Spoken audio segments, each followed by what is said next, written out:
What's up, everybody, and welcome here to Wake Up Call with Dan Tortora on your one-stop sports shop and on mixlr.com/Wake Up Call. DT, happy to be here hanging out with you inside of the Cafe Kubal studios. Like I said, you're on wakeupcalldt.com's homepage listening to the MixLR feed, which I thank you for, or you're going directly to mixlr.com/Wake Up Call DT. You're also watching us on video here on Facebook Live on facebook.com/LiveNowDT, as well as on YouTube Live on youtube.com/Wake Up Call DT. So however you're connected with the show, I thank you so much and appreciate part of the broadcast here of Wake Up Call with Dan Tortora. We have a jam-packed broadcast set and ready to go for you. I'm ecstatic about the opportunity that we have this morning to share so much with you inside of MonPazPopcorn.com's What's Poppin'. Mon Paz gives you a list of the topics for the day, every single broadcast of Wake Up Call with Dan Tortora, and the list of topics for today and the guests for today. We'll start off with my guy, and that's being Prince-Tyson Gulley. Prince-Tyson Gulley will join us first. Prince has an incredible story to tell. Just a young kid from Akron, Ohio, that decided to come to Syracuse and spend his time here, learned a lot here, did a lot here, and excelled in his time at Syracuse, and obviously had a lot of life lessons while he was here at Syracuse. So I am very honored and privileged to know that he is going to be with us today telling his story. And the story goes to so many different places. You know, Prince and I connect on a very spiritual plane. We have become extended family, and it's such a tribute to positive response to adversity, to not giving up, to believing in oneself, to demanding a high standard of yourself that we get to talk about today, which I'm very excited about. Prince was a part of a tandem that was the last two running backs in Syracuse history in almost a decade, which is insane. But almost a decade since Syracuse has had a 1,000-yard running back, and they had that in Jerome Smith in 2012, who had 1,171 yards rushing. Well, Prince-Tyson Gulley in the exact same season had over 800 yards rushing in the same backfield, plus he had over 200 yards receiving, which put him over 1,000 all-purpose. So Syracuse had two running backs on the same team with over 1,000 all-purpose yards, being Prince-Tyson Gulley and Jerome Smith. He'll talk with me about being a part of that tandem, how it's been almost a decade since any back at Syracuse has got to 1,000, and so much more will be coming up. So very excited to speak with Prince-Tyson Gulley about that, about Doug Marrone's move. I know a lot of Syracuse fans were affected by that and not proud of that. So he talks about Doug, as well as shifting to Scott Schaefer and the history of being at Syracuse. Now being on the West Coast, he tells me about what he learned about being over there. If he thinks that Los Angeles appreciates and is capable of, kind of having that football, if he thinks that football really is back in LA with the Rams and the Chargers. And then he puts me on the hot seat in something that a lot of you that listen and watch the show know, and called Rapid Fire, which is when I give those that I interview the opportunity to essentially interview me and flip the script on myself. They put me on the hot seat, and so Prince will be putting me on the hot seat this morning at the end of our conversation. So a lot of great stuff coming up, and I don't want to tell you anymore. I just want to share it with you. So we're going to do that in just a second, and then after that at 10:15 a.m. Eastern Time, I'll be joined by an extremely amazing motivator, and I think that's a perfect picture to show her because of how she motivates and because of her energy and enthusiasm. I am so excited that Tammi Reiss is going to be joining us of the Rhode Island Rams. She used to be an assistant coach under Coach Q for Syracuse Orange women's basketball, and she now runs her own program out with the Rhode Island Rams, and she'll be joining us at 10:15 a.m. Eastern Time this morning, which I'm ecstatic about that opportunity to share some time with her, and I know she's excited to be back, so I'm looking forward to that. And then, as we always do on a Tuesday, we'll have the Ingredients to Success, proudly brought to you by Avicolli's on the corner of Route 57 and Wetzel Road in Liverpool, New York, where we do our exclusive Liverpool Warriors high school athletic show. So, a lot of great stuff coming up today. I hope you're having a fantastic day, and I do want to let you know before we take our fast break and get ready for Prince-Tyson Gulley that you can find us on Wake Up Call at Wake Up Call DT, Twitter at CallDT, and Instagram at Wake Up Call underscore DT. My buddy Matt saying, good morning, let's get it today. Yes, brother, always, always, always. We will get it every day. So today, what is it? Today is the best day to go out and get it. I mean, today's the day we got, right? So today's a perfect day to go out and chase your dreams and get after it. So that's what we're going to do today and always. So once again, Syracuse running back alum Prince-Tyson Gulley joins Wake Up Call to speak on being a 1,000-yard all-purpose back, a 1-2 punch with Jerome Smith, adversity, life lessons, and so much more, including putting me on the hot seat. You will not want to miss a single second of what's coming up next here on Wake Up Call with Dan Tortora, where sports meets life. Again, thank you for being here and hanging out with us inside of the Cafe Kubal studios. Here we go.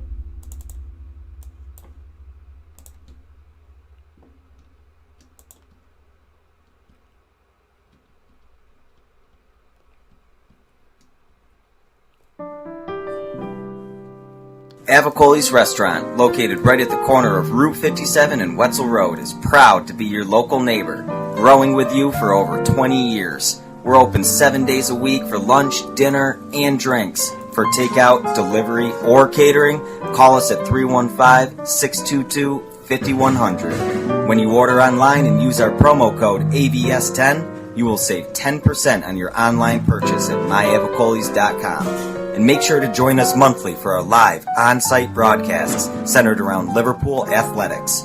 Avicolli's, your local, trusted neighbor right at the corner of Route 57 and Wetzel Road.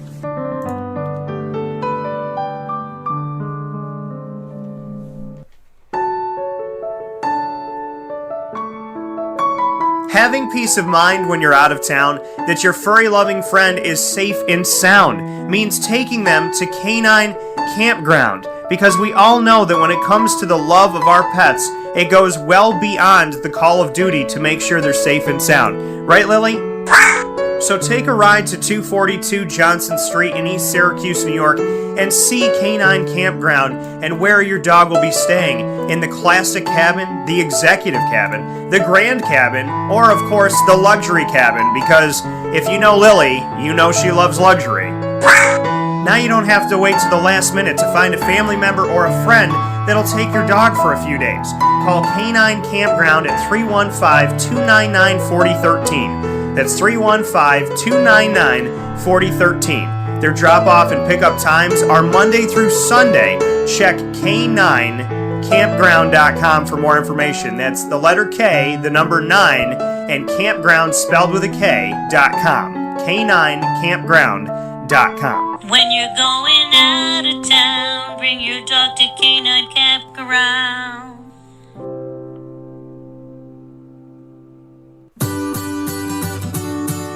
Trapper's Pizza Pub, located on 5950 Butternut Drive in East Syracuse. Right off of Bridge Street is your local community supporter right around the corner. Join us on site at Trapper's Pizza Pub for our live monthly broadcast supporting Central New York student athletes and their sports programs. Call 315-438-4444 for more information. And find us on Facebook and Instagram at Trapper's Pizza Pub. Trapper's Pizza Pub, your local community supporter, right around the corner.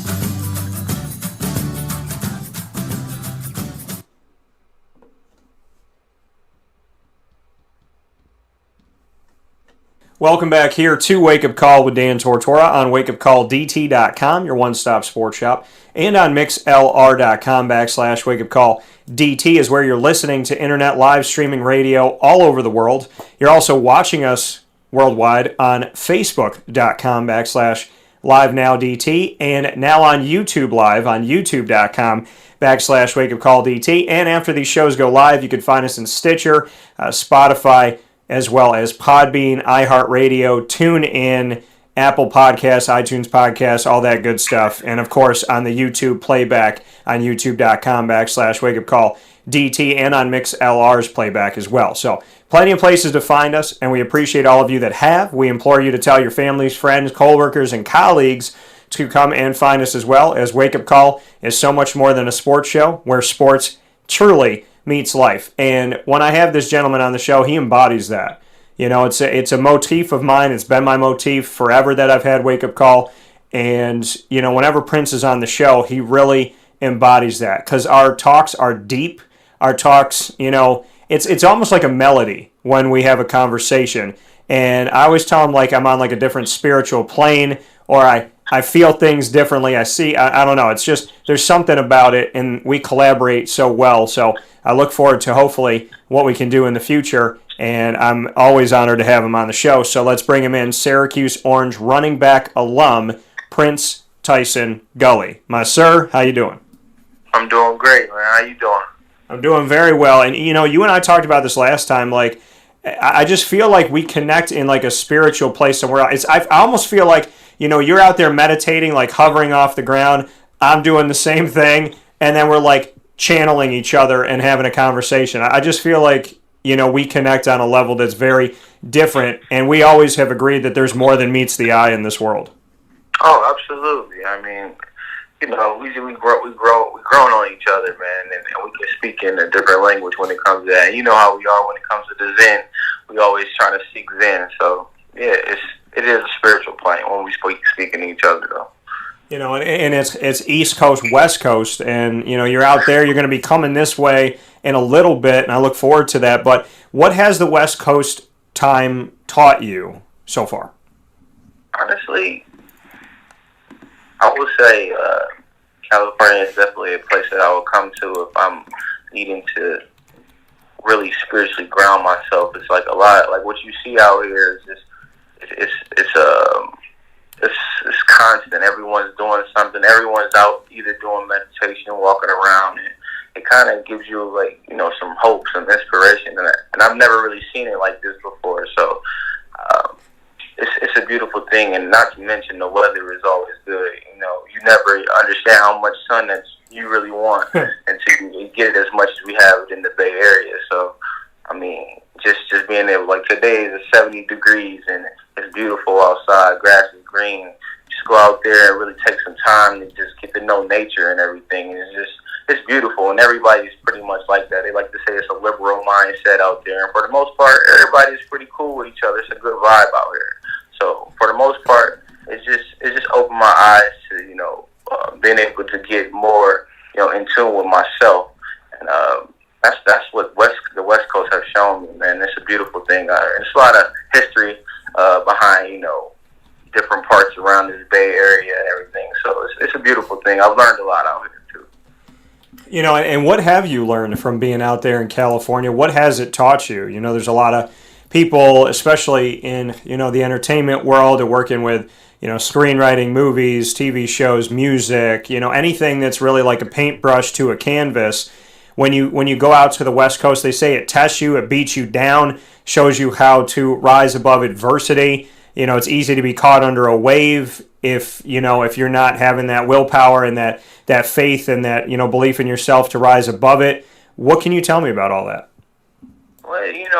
Well, what I've seen out here is much different than what I actually come from. So it's opened my eyes to many things. Just being thankful about what I have, and what I've had in my life, and just really taking advantage of the opportunities that I have, and thinking about the small things that I've taken, and not like overlooking those, because there's a lot of homeless out here. It's a lot of it's a fast city. It's always something to do. But what I do see from the people is that they are living their lives at the end of the day. I've seen even through the bad stuff that's going on, they have a different spirit about them. Like they still like, hey, we live in the day. We still gonna turn up or whatever it is today, whether it's on the knowledge side or it's on whatever they want to do. But it's showing me like you really just need to take out in this world. You just need to take everything day by day, and that's what I've been doing. And I would say the West Coast has a lot. It's very different from where I've come from, and just to see everything head on. Yeah. Because I go to Oakland a lot. I've been in San Francisco, and these are different places that these are a lot of people, and they're pretty much on top of each other. I've never been in a city like that, and now like New York City is the closest thing, but just to see it like head on and actually riding the buses and seeing the city, going into the city and seeing what it's like. It's a beautiful culture here, but it definitely opens your eyes to you just got to be thankful for what you have. and even where I come from, though, so that's pretty much it. That coming here from Prince-Tyson Gulley this morning on Wake Up Call with Dan Tortora. Prince playing at Syracuse from 2010 to 2014, got injured with a broken collarbone in 2011. Prince, bring me back to that time and that moment of adversity where, you played as a true freshman, you played in 10 games, you were on the kick return team, and, obviously doing a lot of things there as well as a running back. So you're on special teams, you're on offense in the backfield, and then you come into your second season and you go out due to injury. And then after that, it was just gangbusters, 13 games, 11 games, 12 games, all the way through. Bring me into what that year taught you when you went out with the injury. Oh, that was another opening. As far as facing that was probably, it was really crazy for me because I had got stabbed and then I got, broken my collarbone. So it was just two things that I had went through going into that. But the true thing is that, the coach, how he treated me in that situation kind of opened my eyes. I had to see exactly where I was at. I was no longer just a running back coming out of Akron, Ohio. I was a part of an organization. I was a part of a program. So it showed me that I had to really step up to the table, or this can all be taken away from me. So I was always thankful for my staff for giving me chances after chances, because it was so many times where they could have let me go, but I'm thankful that they saw what they saw into me, because those two times they were crazy in our season. Our sophomore year was probably one of the best teams I've ever played on, but our record would never show.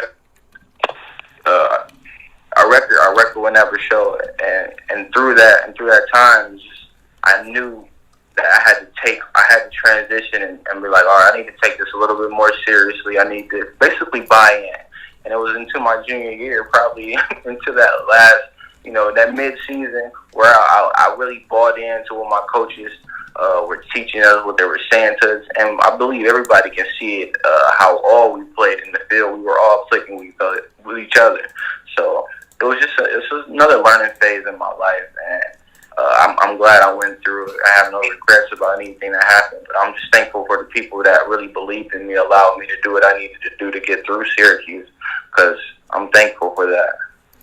Yeah, man. And, when you look back on that, I remember talking to you right after you got stabbed. They didn't know if you were going to show up at the spring practice, the spring game and festivities and all that. And you showed up there, and it used to be more open back then. I miss those Syracuse days when the, university allowed us to really be around you guys instead of being so kind of like jail, so to speak, where you couldn't really talk to anybody.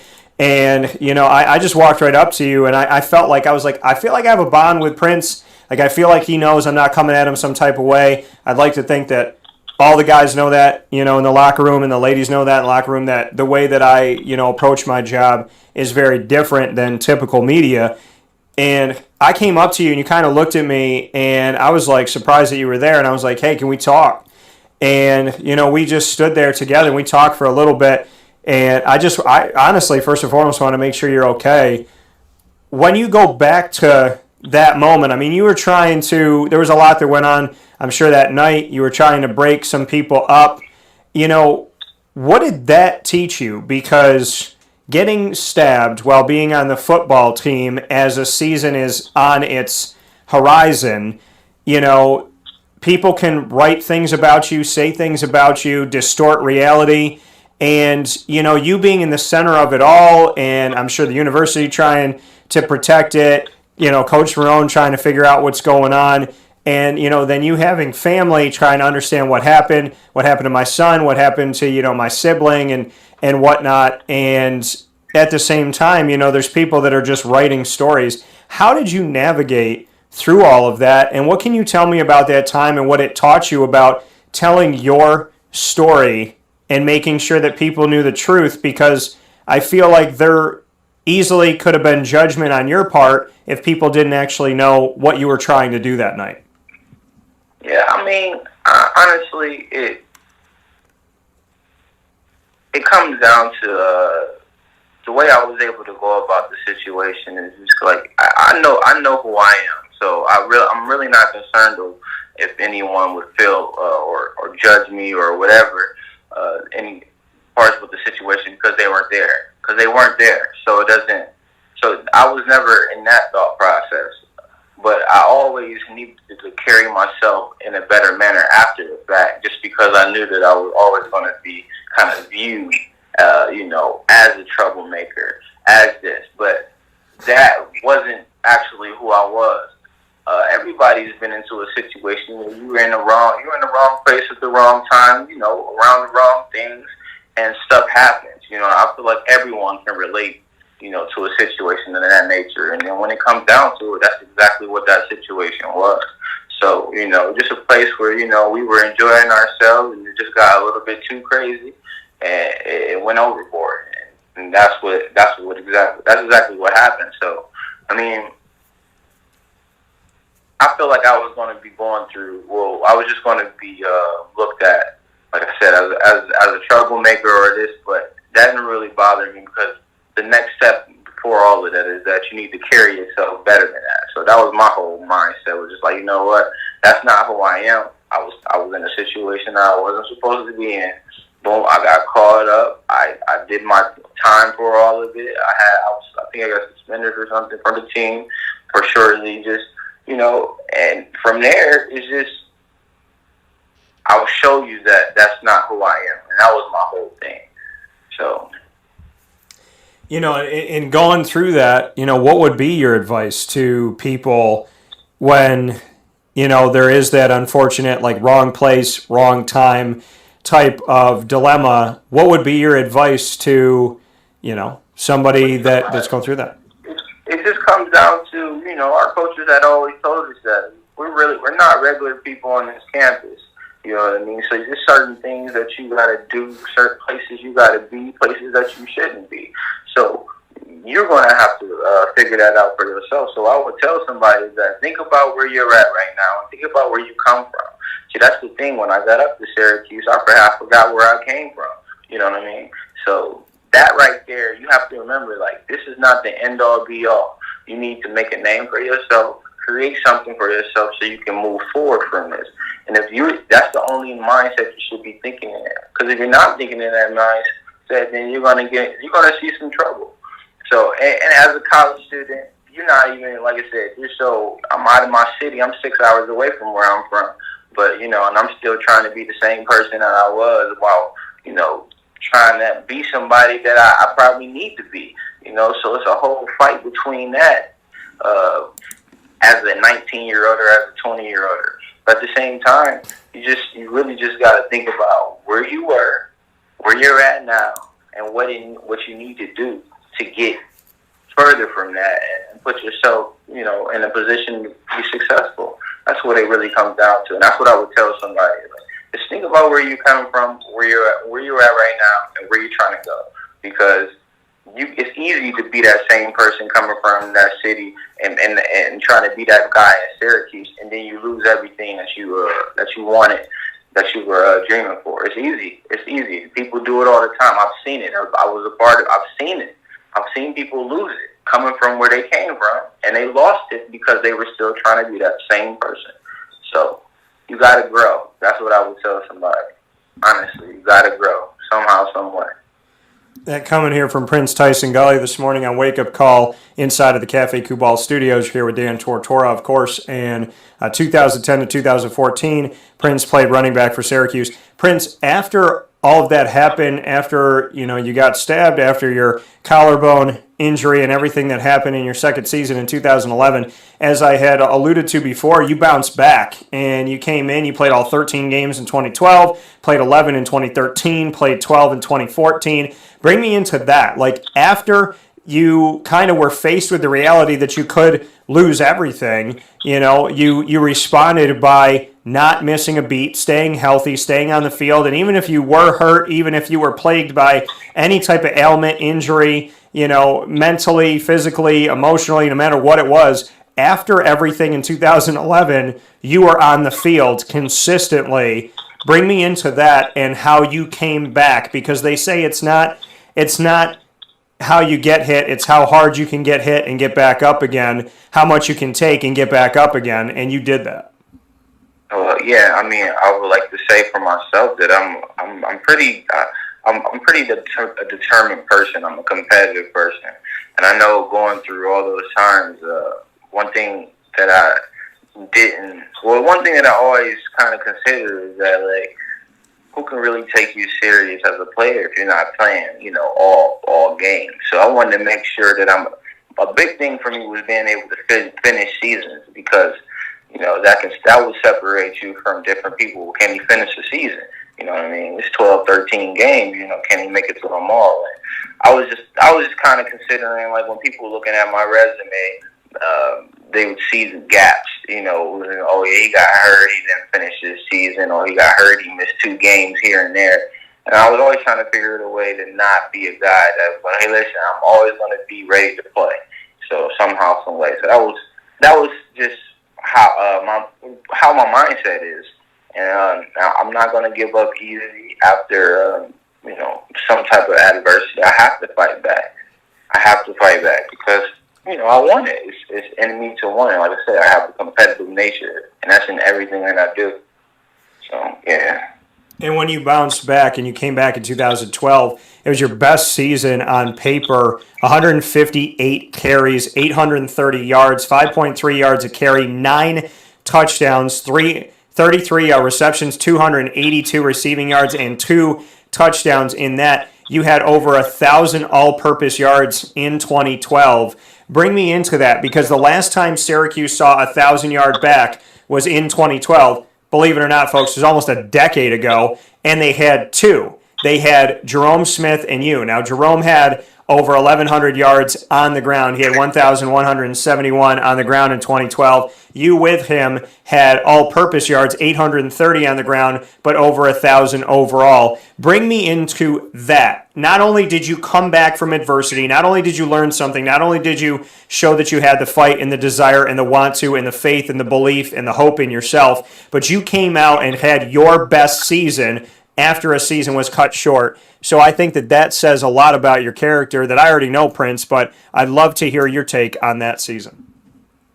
Well, yeah, like how you said, it was really just like I had something to prove for myself and for my team, because I always felt that as a team we were really great. I just needed to, bring what I needed to bring to the game. And honestly, it was just me being, like I said, just a determined individual, and making sure that at least I leave my print, in Syracuse history somehow, some way, because I love the organization. Like I said, they did a lot for me, man. I'm always respect and make sure I talk about Syracuse in a good light, because they did do something for me. Because I'm just a kid from Akron, like Brown would say, and it's definitely a different, place to grow up at, and just being able to do what I needed to do to get through that school and bounce back and come back in 2012 and have a great, season overall. That was like I said, sophomore year was probably one of our best teams that we never seen it, but we know for a fact our junior year we were all clicking. We knew who we were. We knew what we wanted to do, and we had the right people. So it was all of us. And then, we were all just like individuals. And when you see that, when you go back on that and you look at how successful, everything was back then, to be to get at least 1,000 yards all-purpose in a season, what does that mean to you? A, that you're one of the people in Syracuse history to have 1,000 all-purpose yards in a season, and B, that you did it with Jerome Smith, who also had 1,000 yards in a season.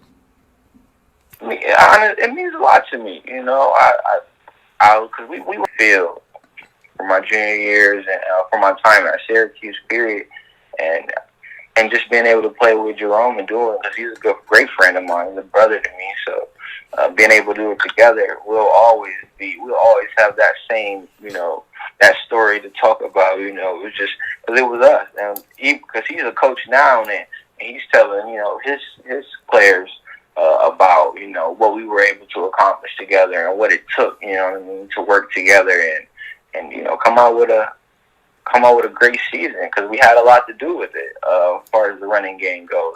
Him, because you speak of a person that the last time we had a 1,000-yard rusher, the 1,000-yard rusher was him. We haven't had one since Jerome Smith, and I don't like to be able to say that in the fact that I want us to always be able to have somebody in there that's breaking records, doing things, because I want Syracuse to be successful. But it is, it is a testament to his game, and all overall, just me and him playing together and doing what we did at Syracuse was great, and I'm glad it was with him. Speaking here with Prince-Tyson Gulley, here on Wake Up Call with Dan Tortora inside of the Cafe Kubal Studios, played for SU from 2010 to 2014. That relationship, that friendship that you have with Prince, arguably it was the best dynamic duo in the backfield that we have seen in the better part of a decade.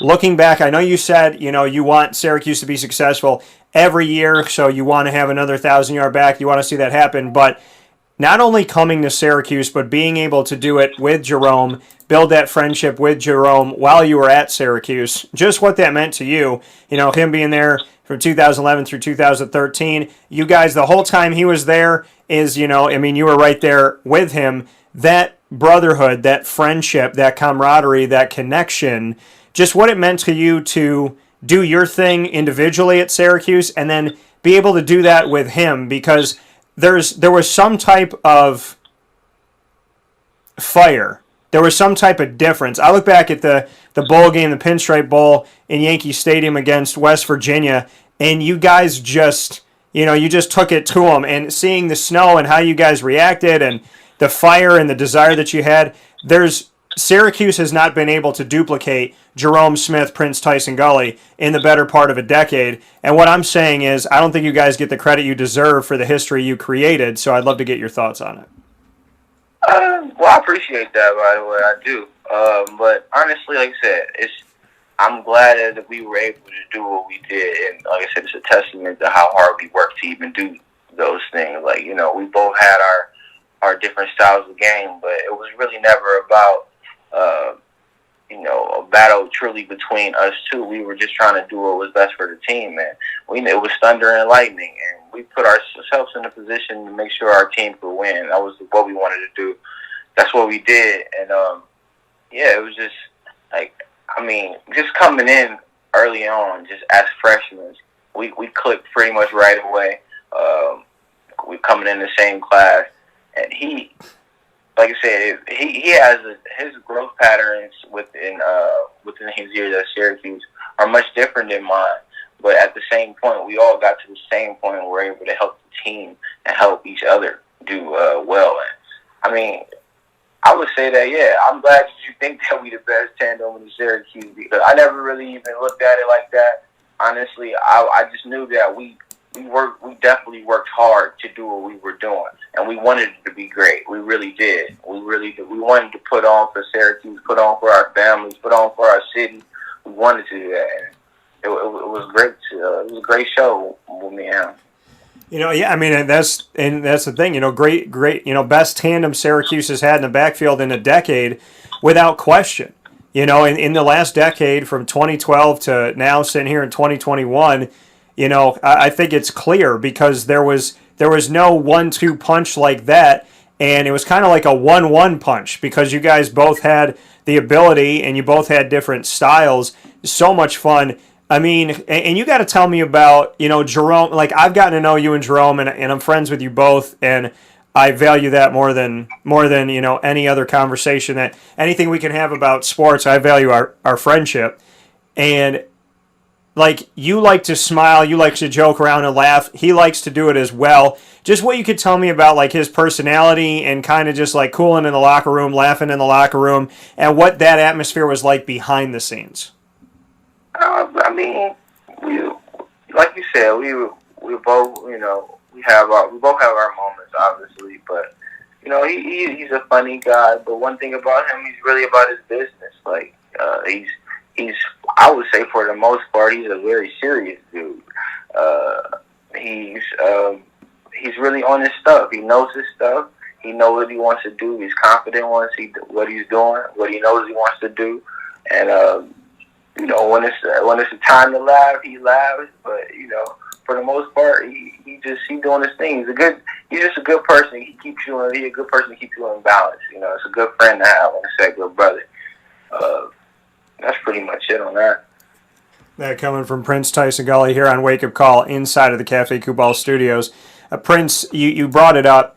Being a kid from Akron, Ohio, we hear it when it comes to LeBron James and what he's talked about. But how would you describe Akron? How would you describe where you grew up, and to hear it through your words and your experience? I mean, obviously LeBron and Akron are they've been he helped put Akron on the map.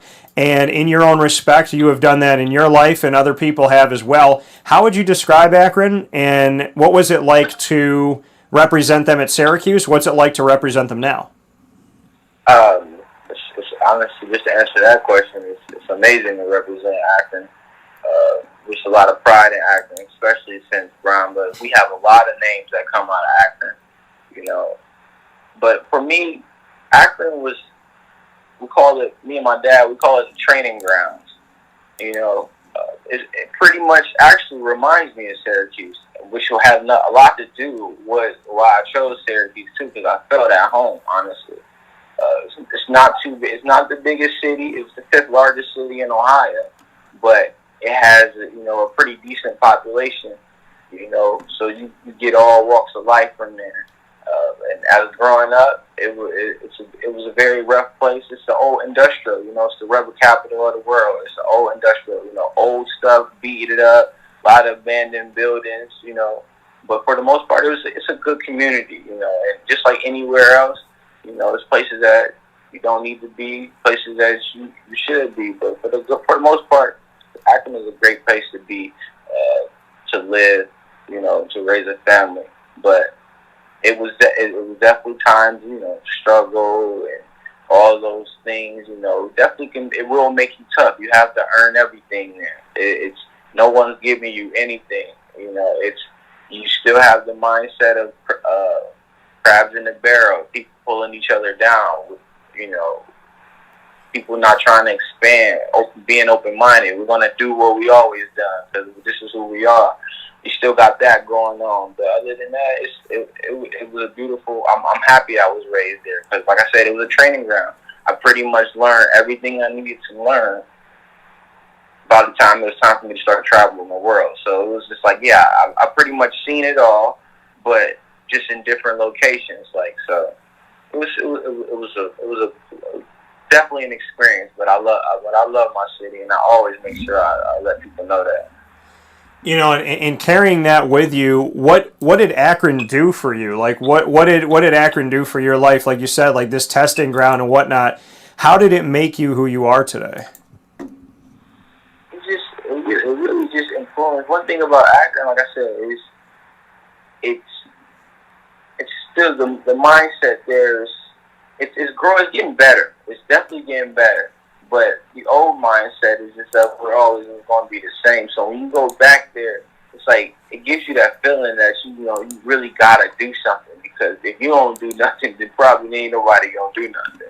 You know what I mean? So it gives you a different type of energy to want to take on just about any and everything. So you can see how most people from the city that's doing well, they thrive. Like there's people all over the world when I tell them I'm from Akron. Even here in the Bay Area, they go, "Oh, I'm from there, right outside of this and that." It's like people come out, they thrive because if you can do it in Akron, just like anywhere, you can do it anywhere else, because it's just a different environment. But it's like people are more. I wouldn't say it's more. It's way more laid back, but it's just like not everyone has the mindset of trying to aspire to do the best of the best things, which I will say is changing. I will say it's changing, and I'm happy for it. But with that being said, that's what kind of puts the fire in you, that you like, you can't be like this. You gotta get out and explore. So when you go somewhere else, it's just like, all right, you're doing your thing now, and that's how I feel about everybody that come out of Akron. Like, they're going to get it done anywhere they go because they didn't seen it all at a slow pace, or at a fast pace. They didn't seen it. So, yeah. Yeah, coming here from Prince-Tyson Gulley this morning on Wake Up Call with Dan Tortora. Prince, your coach, Doug Marrone, went on, obviously left Syracuse kind of unceremoniously, went to the Buffalo Bills, then went on to the Jacksonville Jaguars with Nate Hackett on their staff, and then eventually evolved into the head coach and was fired there recently. What were your thoughts on his time in Jacksonville and the fact that Nick Saban in Alabama just hired him as their offensive line coach? Well, I will be honest with you. I really haven't been following, the NFL as hard. I kind of really took a break from football, just watching it. But he had his ups and down seasons, and I didn't know what was truly going on in the back office or anything, or what was truly going on at all. But I will say on this part that Nick Saban knows exactly what he's doing, because we all know that Doug Marrone is a great coach at that. I don't know if he had a problem with inspiring people or something, but I know that he can get people to play for him, because that's definitely what he knows what to do in his win. He knows what to do. He knows how to win. He's been under Sean Payton. He has some people that he's been under that's helped with his growth. So I know for a fact that wherever he goes, he'll be fine. He'll never not have a job, because he knows how to win. He knows what to do. He knows what to take. And when we talk about that, like, drive and that intent that people don't know, he's a very competitive person. I was, honestly, with my time with him being there, I was able to at least, get to know him. We had a few conversations. Like, he was like a boss type dude. So every now and then he'd talk, but most of the time he's not talking. So when he do talking to you, you want to make sure you listen. And man, he's really serious about what he's doing. So man, I'm glad to see him, continue his coaching career, as because I know he's still great, regardless of what happened in the situation. He's still great. Syracuse fans had a tough time with Doug Marrone because he said it was his dream job, and then he left. You speak highly of him and your relationship with him. It seemed like Syracuse players really wanted to play for him. So how would you describe the locker room and the atmosphere with Doug Marrone? Did you guys want to play for him, and did he get through to you, in your opinion? Yeah, actually, that's what I was saying. Like, we started clicking. We all bought into the program. We were ready to fight for him and fight for one another. He got us to. That's what he was really great at. Don't get me wrong. We were playing, under him and for him as well. But he really got us to be a very sound brotherhood, which I think is the key to all of that. So we were able to be a great team until we were a true brotherhood. But yeah, he like I said, I speak highly of him because I understand that he said that it was his dream job. But one thing that I had to learn, as I'm growing up, as I grew up, is just some people. He was right about saying that was his dream job, but that wasn't just his only dream. So I think I had to look at it in a different way. You know what I mean? Like, being a head coach for a college football team is one thing. Being a head football for the National Football League is another thing. So the locker room after the fact, when we were hurt, but we didn't know. We thought he was going to be there for us for the next years, but honestly, we had to move on. We had to move on because we understood that. That's when we truly understand about, it's a business at the end of the day. It's still business at the end of the day. The brotherhood is the brotherhood, but upper management is always subject to change. So that's when I knew that we had to start looking at it from a business aspect. Just to answer that question. So when you moved on to Scott Schaefer, he's the D coordinator. You lose Nate Hackett. Bring me into that. Like, being on the offensive side, not only did you lose your head coach and Doug Marrone, but you lost Nate Hackett, your offensive coordinator, with Doug because Doug took him to Buffalo, also took him to Jacksonville for a time. So what was the situation like through your eyes to lose Nate Hackett and then have Scott Schaefer as a head coach? And how was Scott? Did Scott click with you still, or was it different than Doug? Well, I mean, the thing is, we always respect Scott, Coach Schaefer, just on the fact that, we knew that he's a football guy. Like, he wants to win. He wants to do it the right way. He wants to win. So we were all in because we were familiar. That was one thing that was easy. That was the easier, acclimation for us because we were familiar with him. We didn't get the same coach, as a defensive coordinator as a head coach because, as a head coach, you got to be somebody else. You got to be a different person. You can't be the guy, that you were in a different defensive coordinator. But we did our best with that situation as well, and we respected him. I don't think truly anyone had any problems with any of that, like during the season, because like I said, he was still familiar. So we were like, all right, well, at least we know what the levels of what we have to do. We still know what we have to do because he had a very similar structure as Coach Marrone, a little bit more laid back, but for the most part, the same goals. What was it like losing Nate Hackett? What could you say about that? Well, the thing about that is that the whole thing, you never miss something until it's gone. So when we lost him, I didn't know that it affected our team as much until we started getting multiple offensive coordinators, and not saying anything against them, is that we kind of knew exactly who we were under Coach Hackett, but with the other coaches, they were trying to instill their identity of what they wanted their team to be or wanted to look like. So it was a little different, just something that we had to change, but that was one of the biggest differences, is that we knew who we were with Coach Hackett. When we got new coordinators, we were trying to, like I said, they were instilling their identity of what they wanted their offense to be like, and not all of us fitted within that. So that was the only difference. That coming here from Prince-Tyson Gulley on Wake Up Call with Dan Tortora. Played running back for Syracuse from 2010 to 2014. We're here inside the Cafe Kubal studios. A shift to a few things before I let you go, Prince. I got to ask you about this. Tyreek Hill, Antoine Winfield II got flagged for taunting Tyreek Hill in the NFL championship game that Tampa obviously won, going away 31-9. He put the peace sign in front of Tyreek Hill, and it was caught on camera. We heard the commentators talk about how it was just, that not something that they condoned, not something that they were really fond of. However, when you go back and look at it, somebody put up a picture of Tyreek Hill doing exactly that to Antoine Winfield.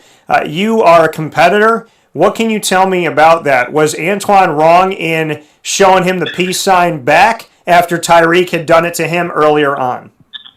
Let's just be truthful and honest. The NFL is, it's really about marketing, and they talking political nonsense. But come on, man. When you inside those lines, it is what it is. What you say is what you say. Look, that him doing the piece is a form of taunting every time he does it. So when someone does it back to you and throw your own stuff in your face, you can't come at nobody for that. So I don't listen to all of that type of stuff. It wasn't no wrong. In the lines of football, anything's a go, And if he did have a problem with it, he could have corrected it himself. Like, I don't even get into all of that, oh, that wasn't the right, it shows no class and this and that. It doesn't even matter. It's a grimy game. It's a grimy sport. Yes, I get it. You want to play fair. But look, he's giving him a dose of the same medicine. He got to take it. Now, Tyreek Hill's mindset should be, all right, I got to go extra harder because that will not happen again. That's where we need to be at with that. Not saying, oh, that's the wrong thing. No, just like tell Tyreek, get in his bag. We need to do something better because I'm going to be throwing a peace sign to you next year. You know, that's how I would look at it if I'm in the game. I was like, oh, yeah, you got one. Okay. You know, just put a chip on your shoulder. Like, it don't mean nothing. They try to make it more than what it is. Well, and do you think the NFL is trying to almost take out, the personality? Because in my opinion, obviously you don't want people like flipping people off and doing certain things like that and whatever, but I don't see any problem with, kind of letting somebody know, like, hey, you threw up an embarrassing thing at me, so, like, right back at you, brother. Like, I don't know. I miss the days where, like, a clean hit was a clean hit.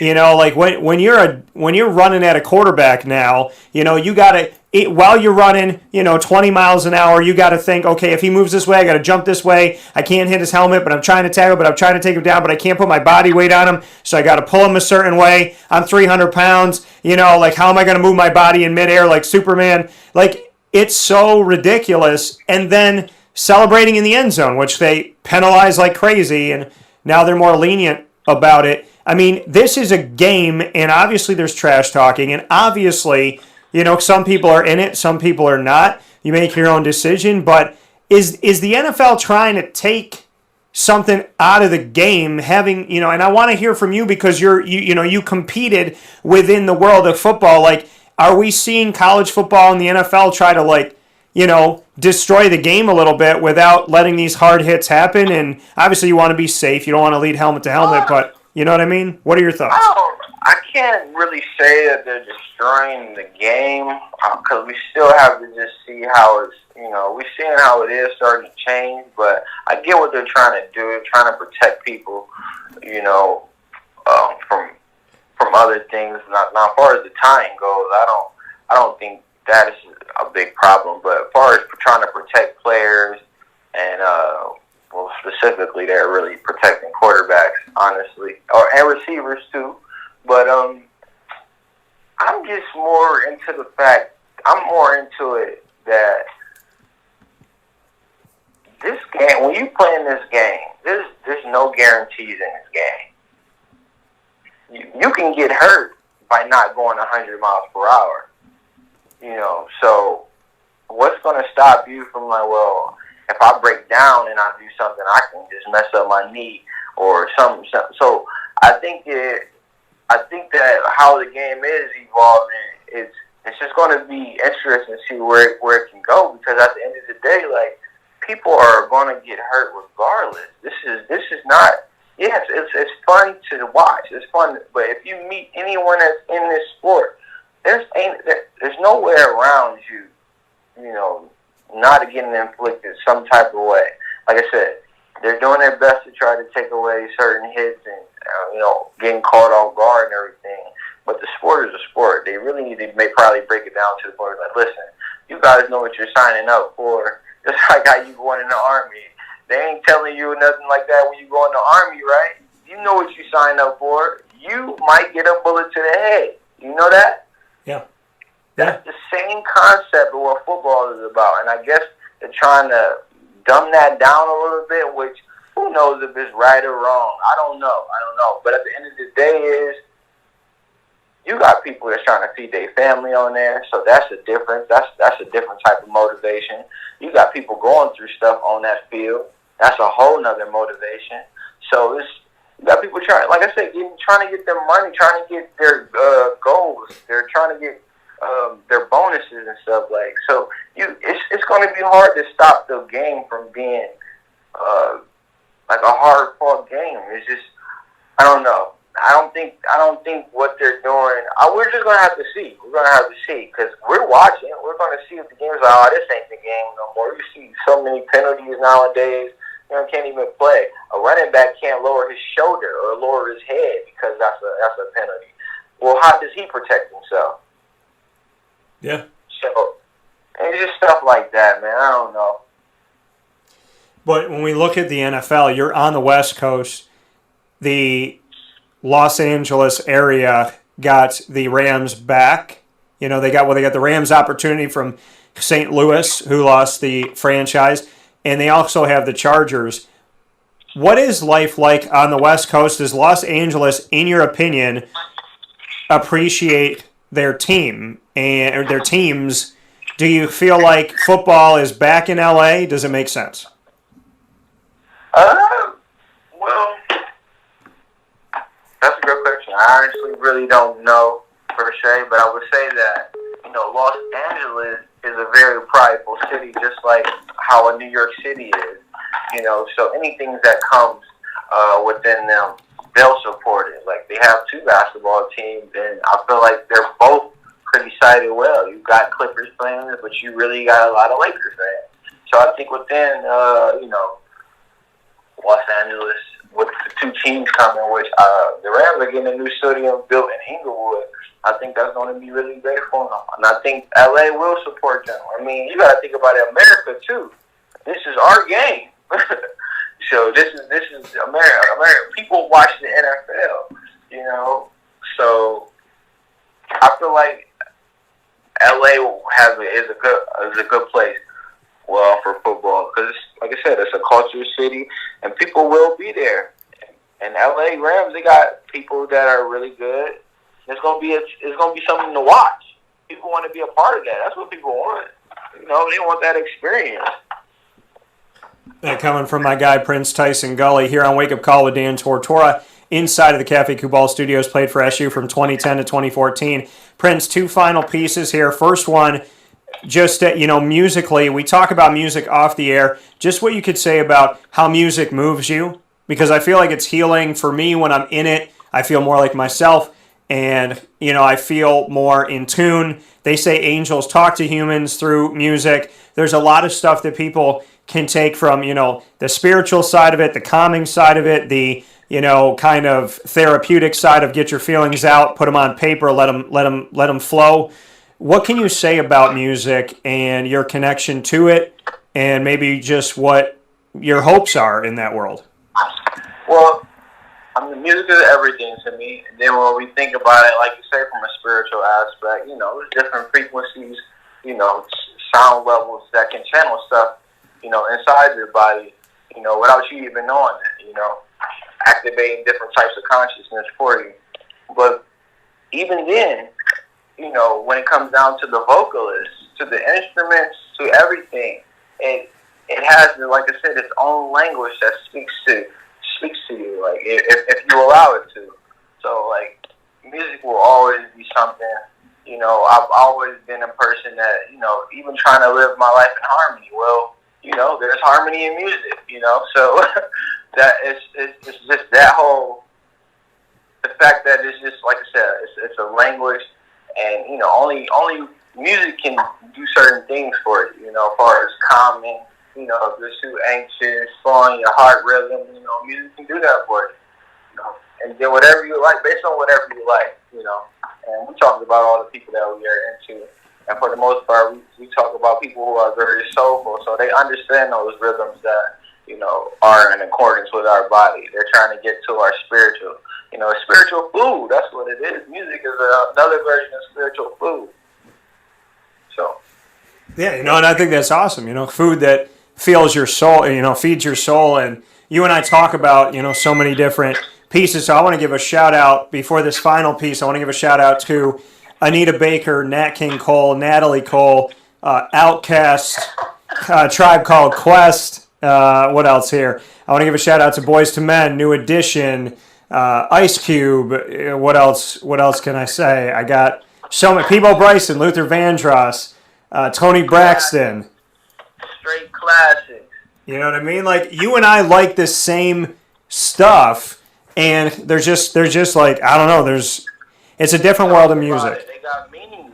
It's meaning. Like you could tell that they were in love with their craft. Yeah. And whoever was writing those songs for them, they were talking about stuff that people can relate to, and that's what people like. If they can relate to it, they can actually feel it.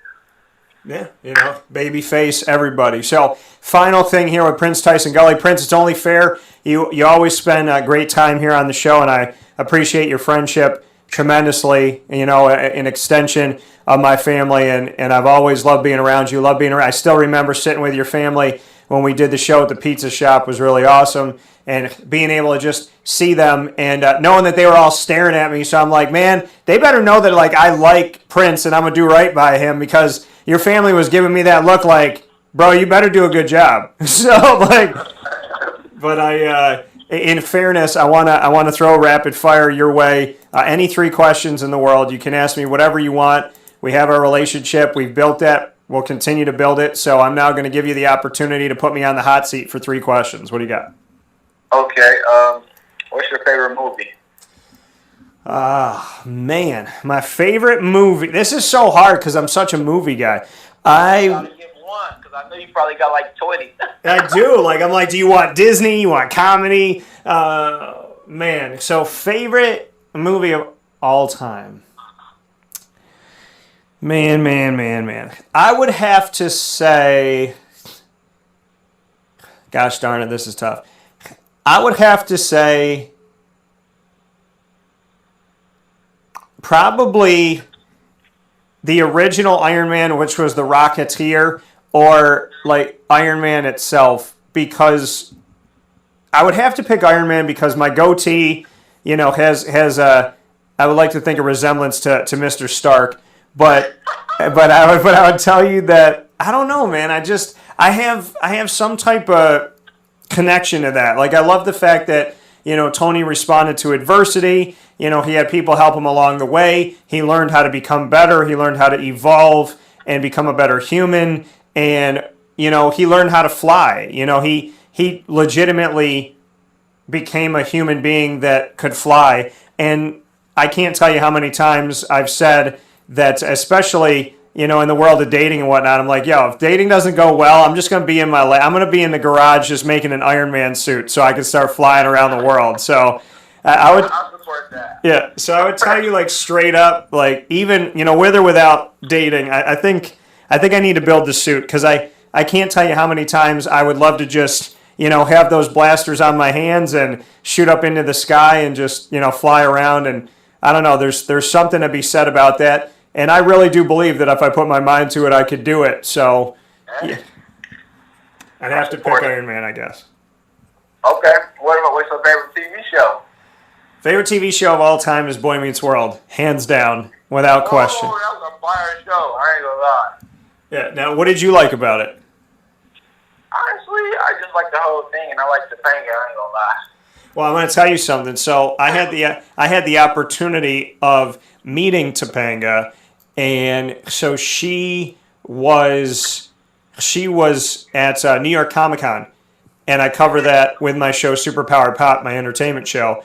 And people can check that out on all of our social media at Superpowered Pop, or go to superpoweredpop.com, or look us up on YouTube. But I had the opportunity to meet Topanga, and I took a picture with her. I talked with her, and it's the craziest thing. Like, I was like, this is like my crush. Like, this was my like real deal first crush. She liked her. She was nice. I ain't gonna lie. She was nice. Yeah, so I got to like meet her and be around her. And the craziest thing was I met her, and then I came home, and the person I was with, that ended. And I was just like, is this what God wanted me to do? Like, he wanted me to get all the way to my first crush just so I could like realize that I needed to change the path in my life. So, I can honestly tell you that Topanga in some way, shape, or form helped me to realize what matters and change the trajectory in my life to something positive. So shout out to my first crush, Topanga. Exactly. I knew it was something good about her, though. Last question, though. What if you can be in the studio with anybody that you, as far as artists, who would you be in the studio with? Oh, man. So while they record. While they record? Yeah.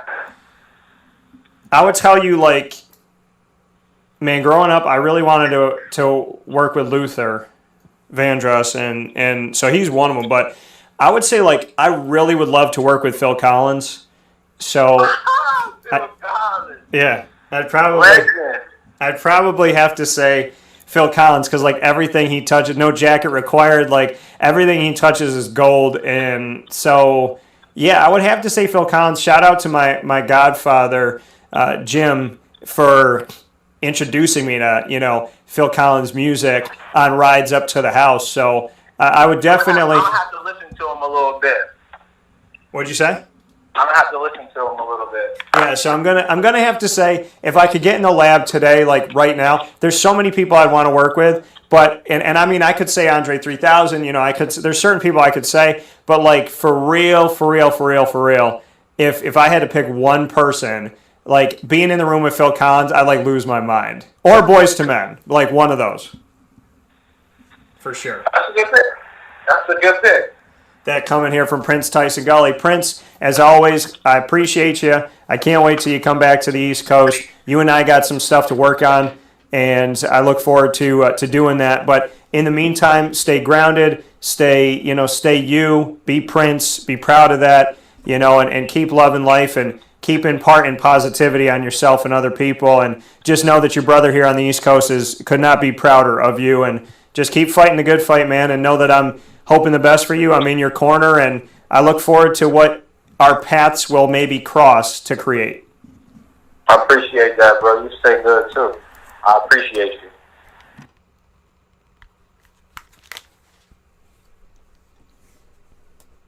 That coming once again this morning here on Wake Up Call with Dan Tortora from Prince-Tyson Gulley, and I appreciate it so very much. And he's one of the best. I mean, it's just how it is. I mean, he's one of the best. So, he did what he did at Syracuse. He did what he did on the field. But more importantly, he's just been a good man in my life, a good person in my life, and I respect him.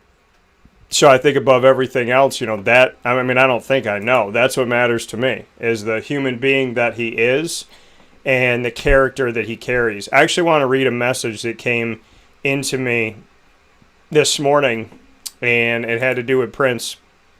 Somebody had sent it in to me when they found out he was going to be on the show, and I want to read that really quick. So let me find it. Okay.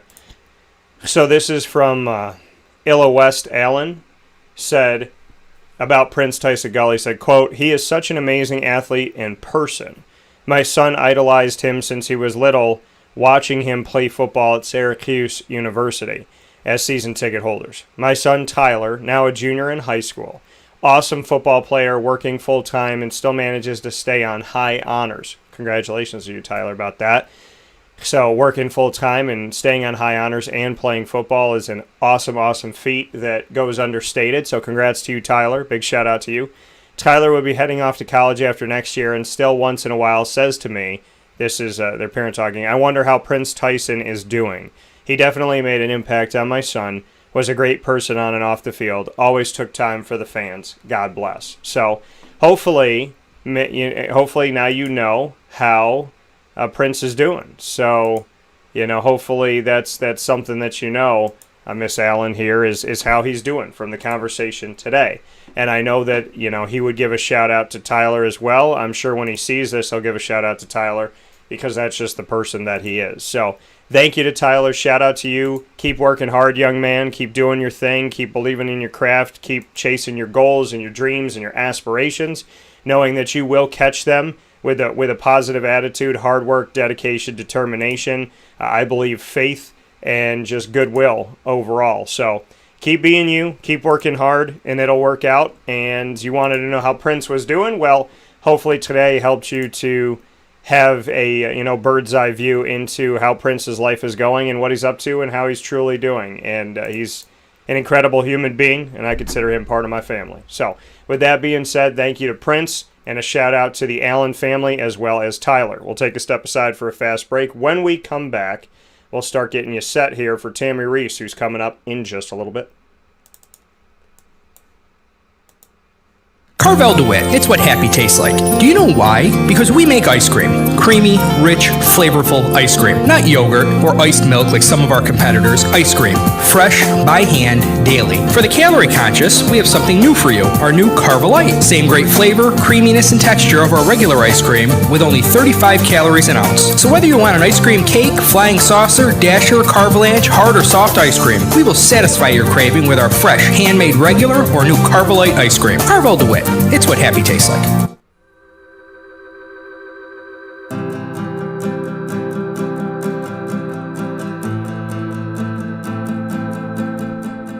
Cafe Cabal offers same-day local delivery of our products, offering no delivery charge for Onondaga County. Shop cafecabal.com for fresh roasted coffee beans, cold brew, travel mugs, and all your essential Cafe Cabal needs. Cafe Cabal, coffee for the soul.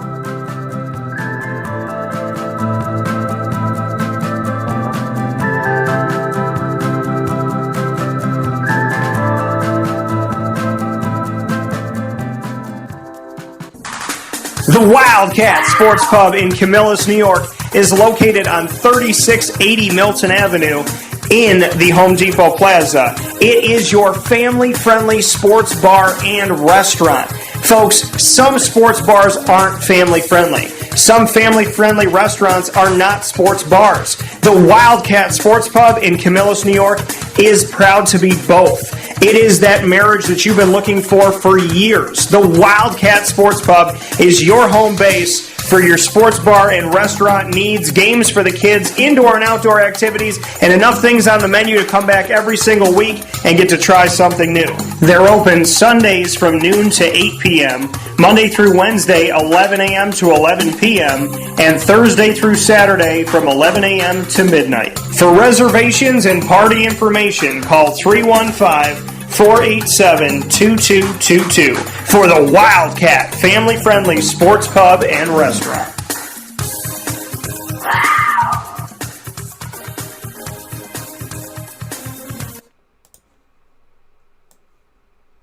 Welcome back here to Wake Up Call with Dan Tortora on wakeupcalldt.com, your one-stop sports shop, and on mixlr.com/wakeupcalldt. Happy to be here with you inside of the Cafe Cabal studios every Monday through Friday from 9 a.m. to 11 a.m. Eastern Time. You're watching here on Wake Up Call, or pardon me, you're listening here on wakeupcalldt.com as well as on mixlr.com/wakeupcalldt. You're watching on Facebook Live on Facebook.com/live-now-DT and on YouTube.com/wakeupcalldt. So I want to thank everybody that's connected here with the show in some way, shape, or form. A good morning to you, and I hope that you are all doing well. Want to thank Prince-Tyson Gulley for his inspiration and his positivity, and that positive motivation is about to come to us again, and that coming up here with Miss Tammi Reiss. Tammi Reiss being named the head coach of the Rhode Island Rams women's basketball Division I school in the Colonial Athletic Association back on April 18th of 2019, and she's here with us momentarily to talk with us about everything that's coming up here. So very excited about the opportunity to speak with Tammi in just a moment here where sports meets life on Wake Up Call with Dan Tortora. So, coming back with Tammi Reiss right after this. We're inside of the Cafe Cabal studios here on Wake Up Call.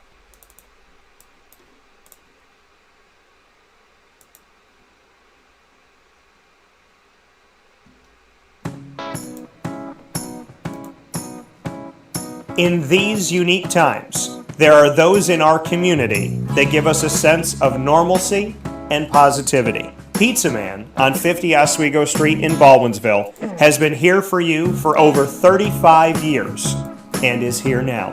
Call 315-638-1234 or order online at pizzamanbville.com to bring those familiar tastes into your home. And remember to come see our monthly on-site broadcasts centered around the community and our Baldwinsville beats. Pizza Man in Baldwinsville. Any way you slice it, they are always here for you.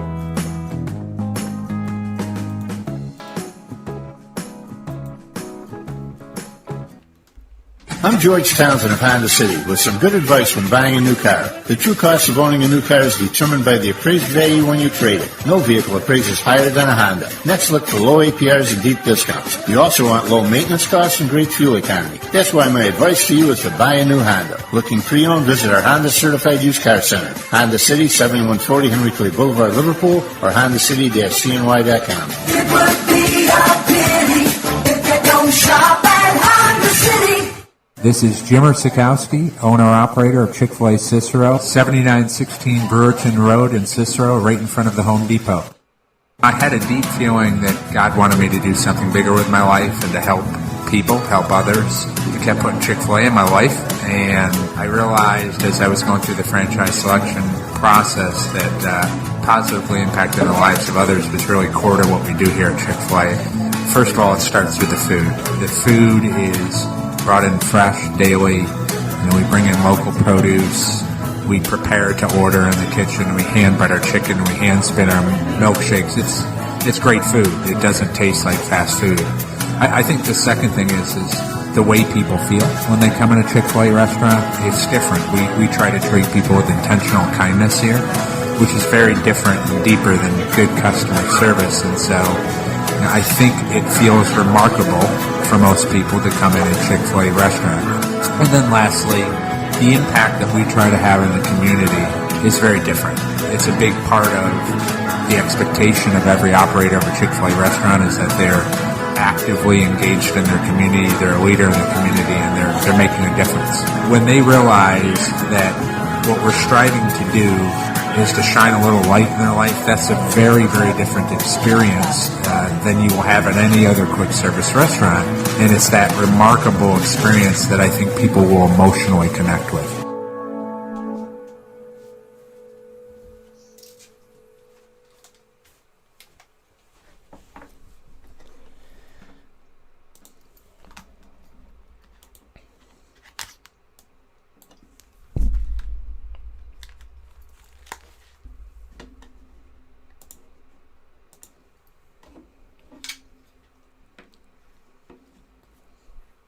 And welcome back here to Wake Up Call with Dan Tortora on wakeupcalldt.com, your one-stop sports shop, and on mixlr.com/wakeupcalldt. Proud to be here with you every Monday through Friday from 9 a.m. to 11 a.m. Eastern Time, where sports truly meets life, and thankful to be here with you on internet streaming radio all over the world on mixlr.com/wakeupcalldt, and of course here on youtube.com/wakeupcalldt for live streaming video worldwide, and on Facebook Live on facebook.com/live-now-DT. So make sure you check us out wherever you can, as well as on social media at Wake Up Call DT on Facebook, at Call DT on Twitter, and at WakeUpCall_DT on Instagram. And I thank everybody that's connected with us. Call you all the call crew, and I appreciate your connection to Wake Up Call. So, in hour number 2, inside of MonPazPopcorn.com's What's Poppin', Tammi Reiss is here with us. She got hired at Rhode Island on April 18th of 2019 after spending 4 seasons at Syracuse with the women's basketball team under Coach Q. And I am honored and privileged to have the positive motivation that is Tammi Reiss here on the show. I got fired up just texting her, asking her to be a part of the show, and her response. So she definitely is one of those people whose energy comes through, and you can feel it even just in a text message. So let's bring her in and see how she's doing. Tammi, how's everything? DT, everything is awesome. Beautiful day here in Rhodey, and it's just good to be on. Good to hear your voice again. It's been a minute, brother. Yeah, it definitely has. And what can you say to that? I said I've had this conversation recently that, it's hard to read what somebody's saying in a text message and really get them. But then I texted you and said, hey, Tammi, I want you to be a part of the show this week. And your response was like, yeah, I'm in. I'm excited. I was like, I can't wait. You're like, me neither. And I could feel that energy. Do other people tell you that they can sense Tammi Reiss from just like a simple text message? Yeah, I think everyone's like, you need to calm down. You're just a little bit on 100 all the time, and I'm just that way. Until I crash at night, I'm pretty much, trying to give energy and affect people and not infect people. Is kind of my new quote, and that's kind of how I'm trying to live my life now. Is just have brighten someone's day, make them smile, and let them know who I am and what they're going to get when they talk to me. And so that's kind of what I try to be. I try to be an infusion of energy and positivity. I want to go to what you just said because I thought it was really cool. You said affect people, not infect people. Go deeper into that. Well, I'm reading a book right now. As I learn more and more about coaching, for me, it's more about the psychology of the student athlete, not so much about the physicality of the student athlete. That's pretty easy. How you recruit, you find talent, and then you develop it physically, right? But, it's more the mental aspect, especially during these times. We're going through a pandemic, our social injustices. So I've really tried to improve myself by reading books about leadership, about how to lead people. And right now I'm reading John Gordon's book, The Power of Positive Leadership. And one thing he really said that you can control is how you affect people, how they receive you, the aura about you. And that's something I focus on now with my team, is when I walk into a room, am I affecting them in a positive manner, or am I infecting them with negativity, with, we can't, with all those things.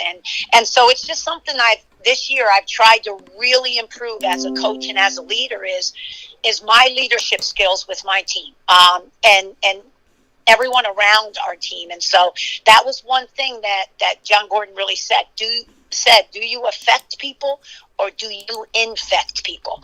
And we're trying to cut that out of our team. I mean, I think it's why we've been a little bit more successful this year is our mentality of positivity and our mentality of we can and not we can't. And you speak about that here with Tammi Reiss this morning on Wake Up Call with Dan Tortora inside of the Cafe Cubal studios. Infecting people. We talk about toxicity, and in the world that we live in with social media, I find it ironic that, like when you and I were growing up as kids, we didn't have the if you wanted to write a letter, but we didn't have an opportunity to reach out to our favorite actor or actress and say, hey, I really love your work, and have them message us back and say, thank you so much.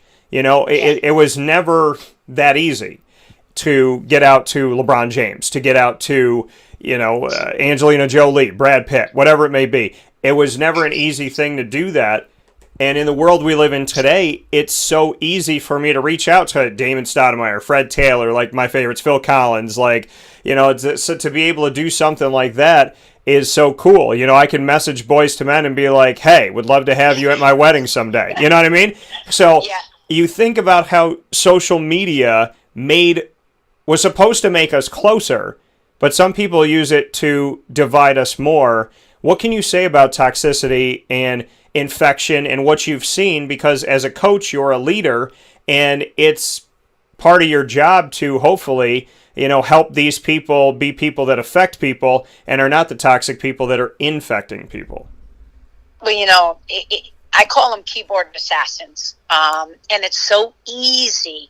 Everyone feels like they have to put their voice out into the world, and everyone needs to read it. And, I tell my kids, I tell my staff, we try to cut that outer layer of whether it's on television, whether it's instantaneously on social media, all those people that can critique you, that can judge you, that can infect you.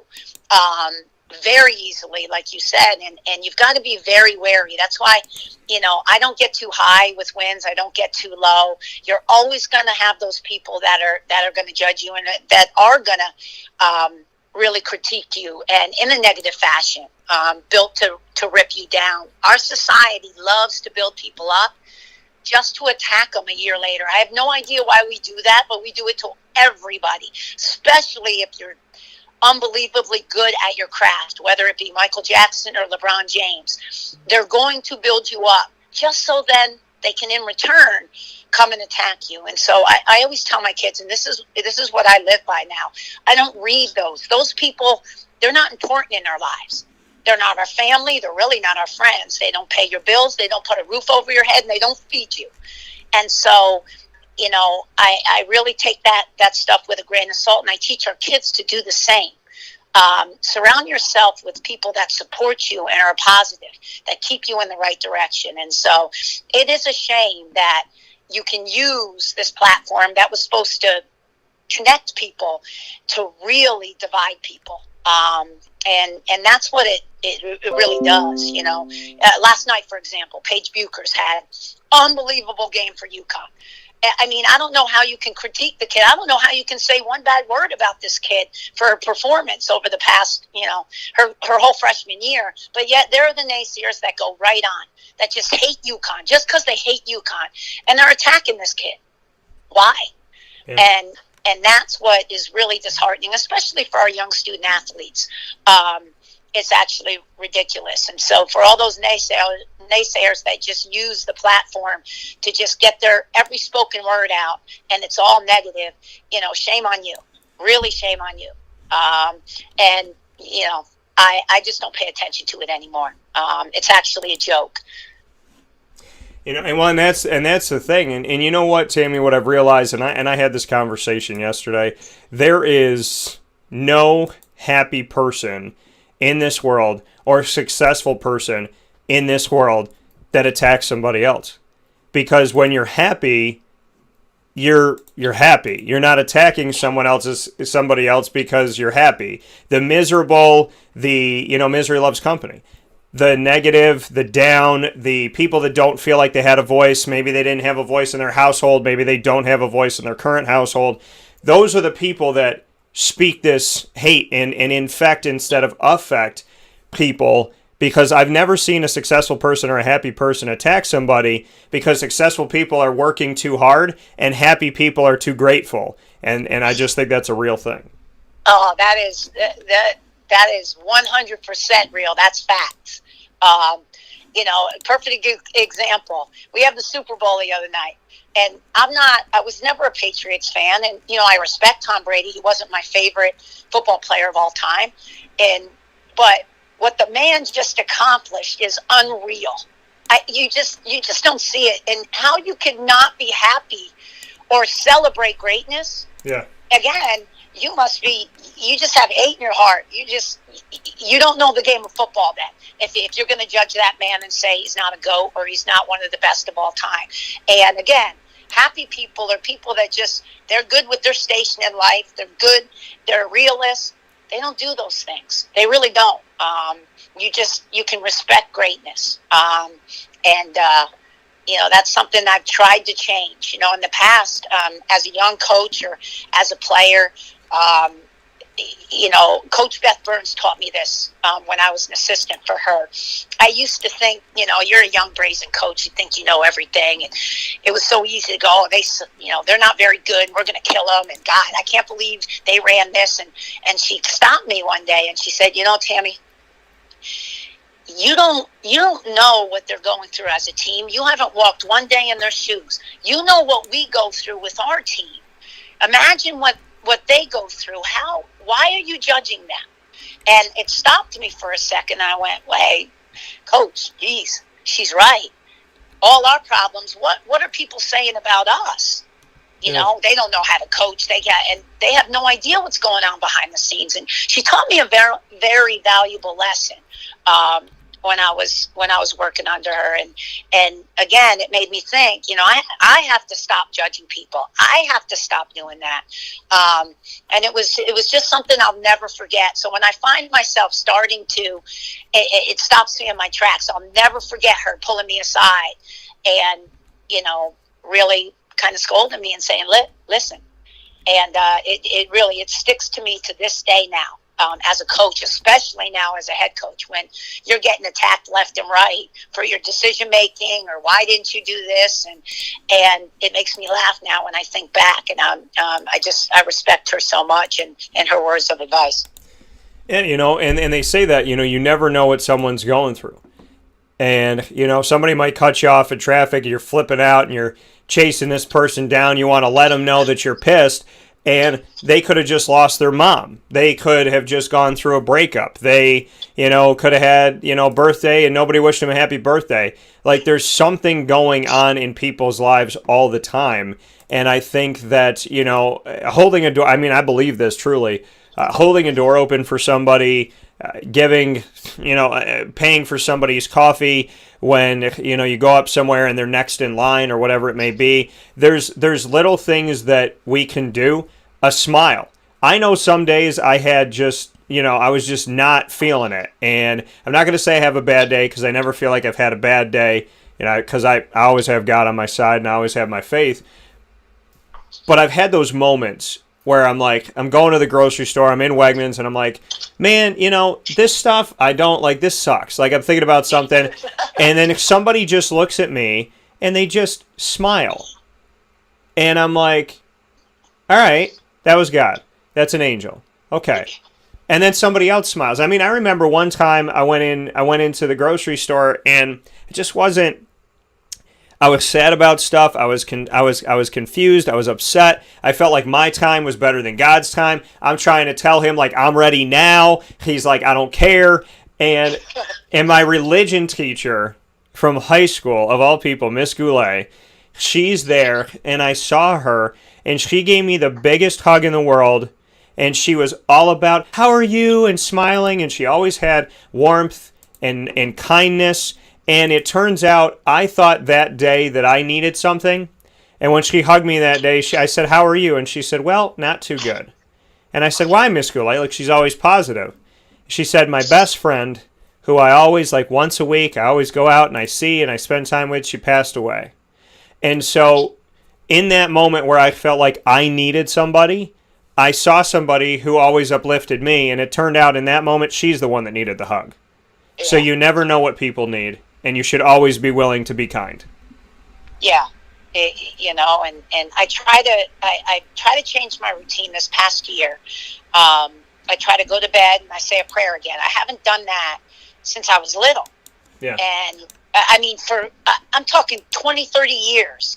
And starting in this year when we started the pandemic, and I just needed to kind of prioritize some things. So now I start every night, I finish my day, no matter good, bad, or indifferent, say a quick prayer, go to sleep, and then when I wake up, the first thing I say to myself is, I'm going to be great today.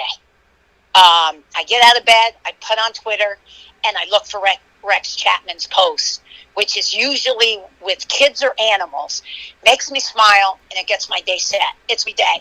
And then I find myself, because we have early morning practice, I step in the gym, and boom, I walk in, and we're ready. I'm ready. My team sees it. I got positive energy. I'm happy.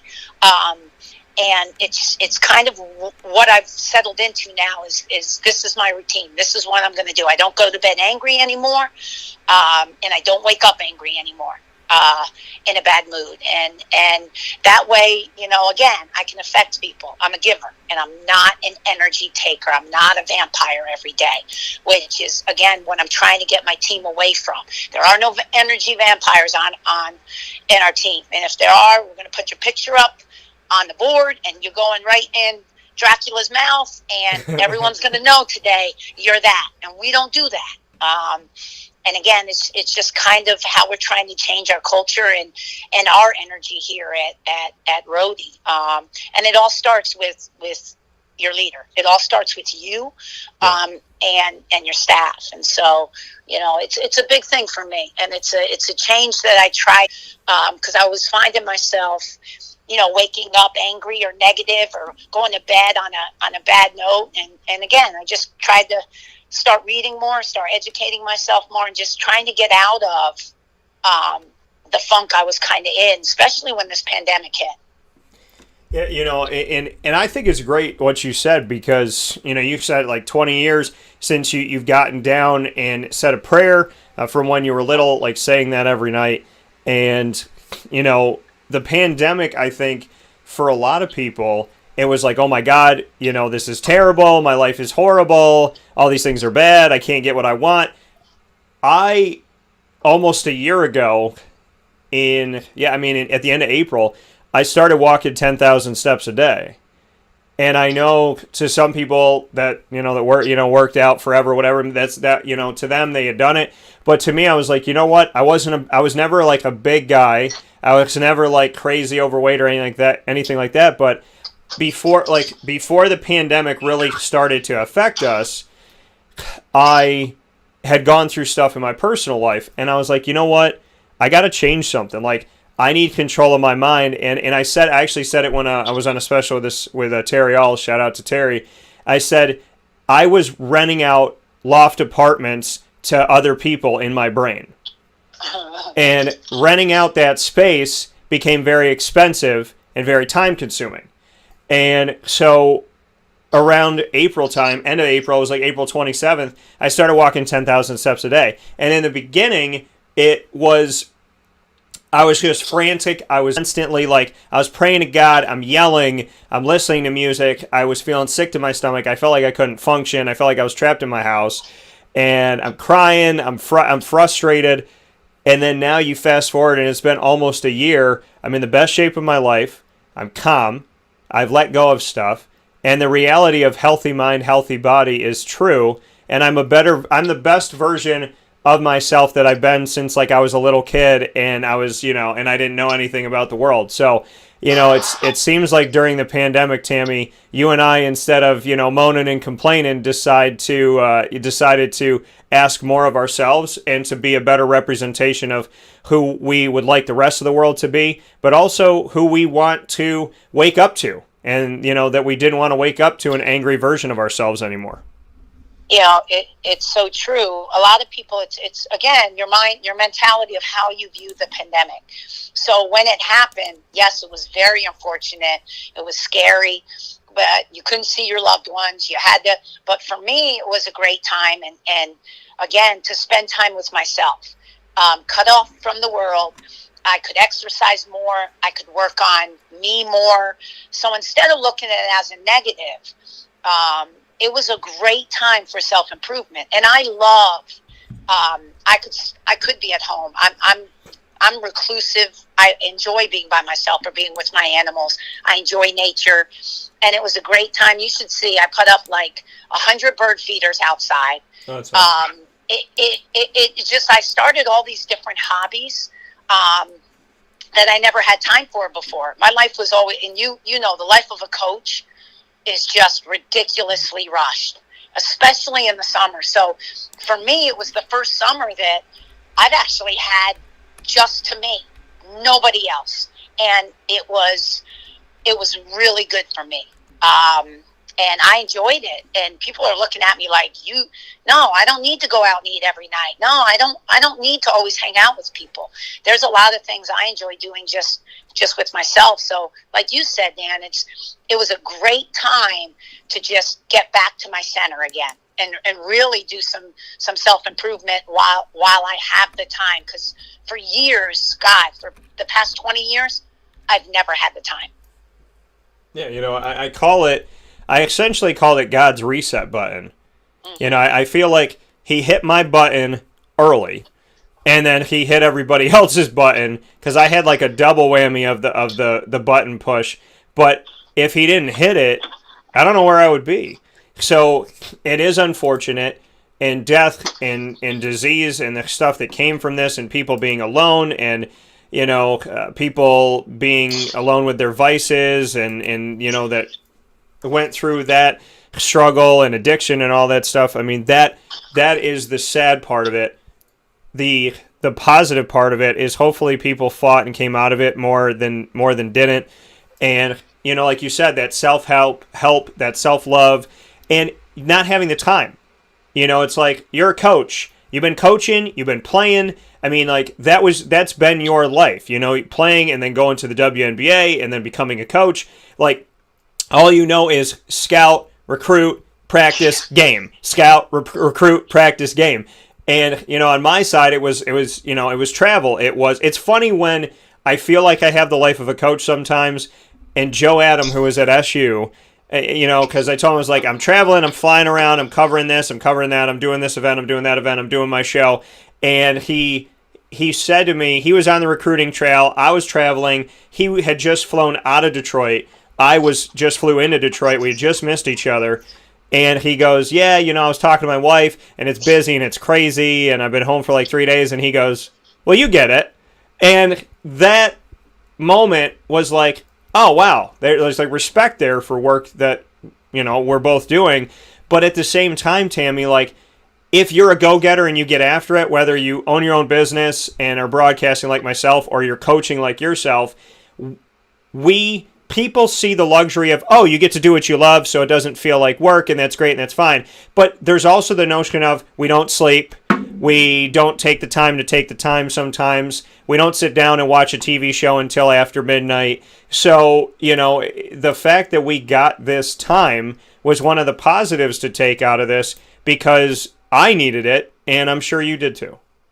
Oh, most definitely. I feel like my year is like a groundhog year. You say Groundhog Day, but we have very specific seasons, and it gets monotonous after a while. And they say, get away from it, take your time, have a balance, but it's very difficult to do that. And again, unfortunately, I never wanted the pandemic because God awful, but for me, and like you, it was a reset button, and it helped me truly see what's important also as well, not just getting caught up in my daily activities and really not viewing myself and really not improving in an off season, kind of like an athlete does. They reset and they go, okay, this off season I got to work on this and this.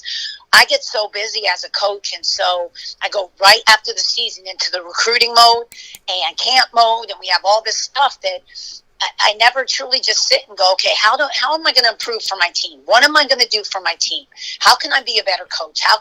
You just start doing the same old, because you fall into that routine. And I found myself that this, really right when the pandemic hit, that 4, 5, 6 months was a time that I really just focused on, myself and becoming a better coach and trying to improve my team. And so it was a good time for me. Unfortunately, not for everybody, but I needed a reset button. Yeah, I think many of us did. I know I did. Here with Tammi Reiss this morning on Wake Up Call with Dan Tortora inside of the Cafe Kubal Studios, Rhode Island Rams women's basketball head coach and a former assistant coach for Syracuse Orange women's basketball for 4 seasons. Tammi, I want to go back to your playing days and your time there. Not many people can say that they played professionally, let alone played collegiately. You had the opportunity to do both, and before the team moved to San Antonio, they were the Utah Stars, and they drafted you 5th overall back in 1997. Bring me into that, being a draft pick, being a top 5 draft pick, going and playing for Utah. You played in 50 games and, and advanced to the Western Conference Final as well. I mean, in your time in the WNBA, number one, the WNBA is historical, doesn't get the respect it deserves. Number 2, your top 5, you were drafted at all. Number 3, a top 5 draft pick. Number 4, going to Western Conference Final. Number 5, playing in 50 games. I would have been happy to play in one NBA game ever. So tell me about that and bring me into the experience of being a member of the Utah Stars and being a high draft pick and having that opportunity. Well, I'll tell you a story about draft day, right? I had taken 5 years off after college. I needed it. After losing in the Final Four again, my heart was just broke. In fact, I just wanted to get as far away from basketball as I could. So I went back home, graduated, and went straight to drama school, got an agent, started acting up in New York City, right? 5 years later, it's 1997. I graduated in 92. I'm out in LA. I'm working as a struggling actress, right? Yeah. And then I get a phone call from Val Ackerman that the WNBA is coming. And we would like you to come to the Combine, Tammi.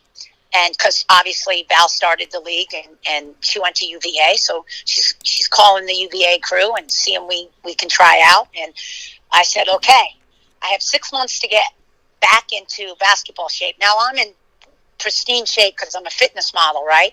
So I pack my car up, I drive cross country back home to New York. I train with my high school, my trainer, Mr. T, for 6 months. I go down to Orlando. We have a 4-day combine, and I do very well at the combine. I did 2 a days, 3 a days with Mr. T. I'm back. I'm in the green room in Secaucus, New Jersey, with people like Tina Thompson, all kinds of great players. And we're in draft day, and we're all sitting there, and we're going. Tina's going, God, I hope I get drafted by LA. I want to go back to LA. I want to go. Me personally, I'm like, oh, God, I hope New York drafts me so I can play in the Garden, and then all my friends and family can see. And everyone in the draft room's going, God, I hope Utah doesn't draft me. Where the hell is Utah? So all of a sudden, and not knowing, we really should have been like, look, you want to be in the first round, because back then it was, if you got drafted first, in the first couple, you made more money. You didn't want to go to the 7th round. So you didn't make anything. Yeah. And not knowing, all of a sudden we really should have been like, look, you want to be in the first round, because back then it was, if you got drafted first, Tammi Reiss, and I'm just like, oh God. And I walk out, you know, they have me on stage, and you know, at that point I was just happy I got drafted. You know, I took 5 years off. I go in the first round. It was amazing. I get to go to a city that has Karl Malone and John Stockton, and then I get to watch 2 finals with Michael Jordan. Like, it just was one of the most surreal moments that, growing up, you never think there's going to be a pro team with women. So you think, oh, I'm going to play in the NBA. And standing on that stage with Val and having my parents there, I can remember going, my God, I'm going to be a pro. And that first year was incredible. I walked in the Forum, and I remember seeing Magic Johnson and Kareem Abdul-Jabbar's banner, and James Worthy and Jerry West and Wilt Chamberlain. It was like surreal. And then playing in the Garden the first time, like, this was things you dreamed about, and it actually happened. And so for me, that first year of just going to the different cities, and then I'm in the 2-ball competition, and I was just looking at a picture today. I walked in my office, and it's all the 2-ball people competing, and I'm sitting next to Steve Nash. Kobe's behind me. There's Karl Malone. There's Clyde Drexler. Like, Magic Johnson. All the coaches were in it, and I'm like, I got to shoot in the Garden on TNT in the 2-ball competition, and it just, again, these are things you dream about when you're a little kid, and it was the best time of my life. It really was. That first year of the WNBA, it was surreal. It was incredible, and I'll never forget it, ever. The thing that I think is so cool is when I feel something, I get chills, but it's normally for, like, me personally. I got chills the entire time you were talking about that. Like, so I can only imagine what that was like, but I'm sitting here and I'm hearing Michael Jordan, John Stockton, Karl Malone, Magic Johnson, Kobe Bryant. Never thought, you know, that there would be a women's league. I got to play. Where the hell is Utah? Like, that entire experience, Tammi, like, I want you to know that if that was a great time in your life, like, I felt that just now. Like, I genuinely felt, and I'm, like, so proud of you, and I'm so happy, and I wish, like, that I could go back in time and just, like, be in that room. I would have loved to be sitting with you going, like, where the hell is Utah? Dan, I had no idea. Look, I studied the 50 states. We did the states and the capitals in the 5th grade, but back then I couldn't even remember. I'm like, I know it's somewhere over there in the West Coast, but my God. And then everyone's going, oh, the Mormon religion. And just no one wanted to go there.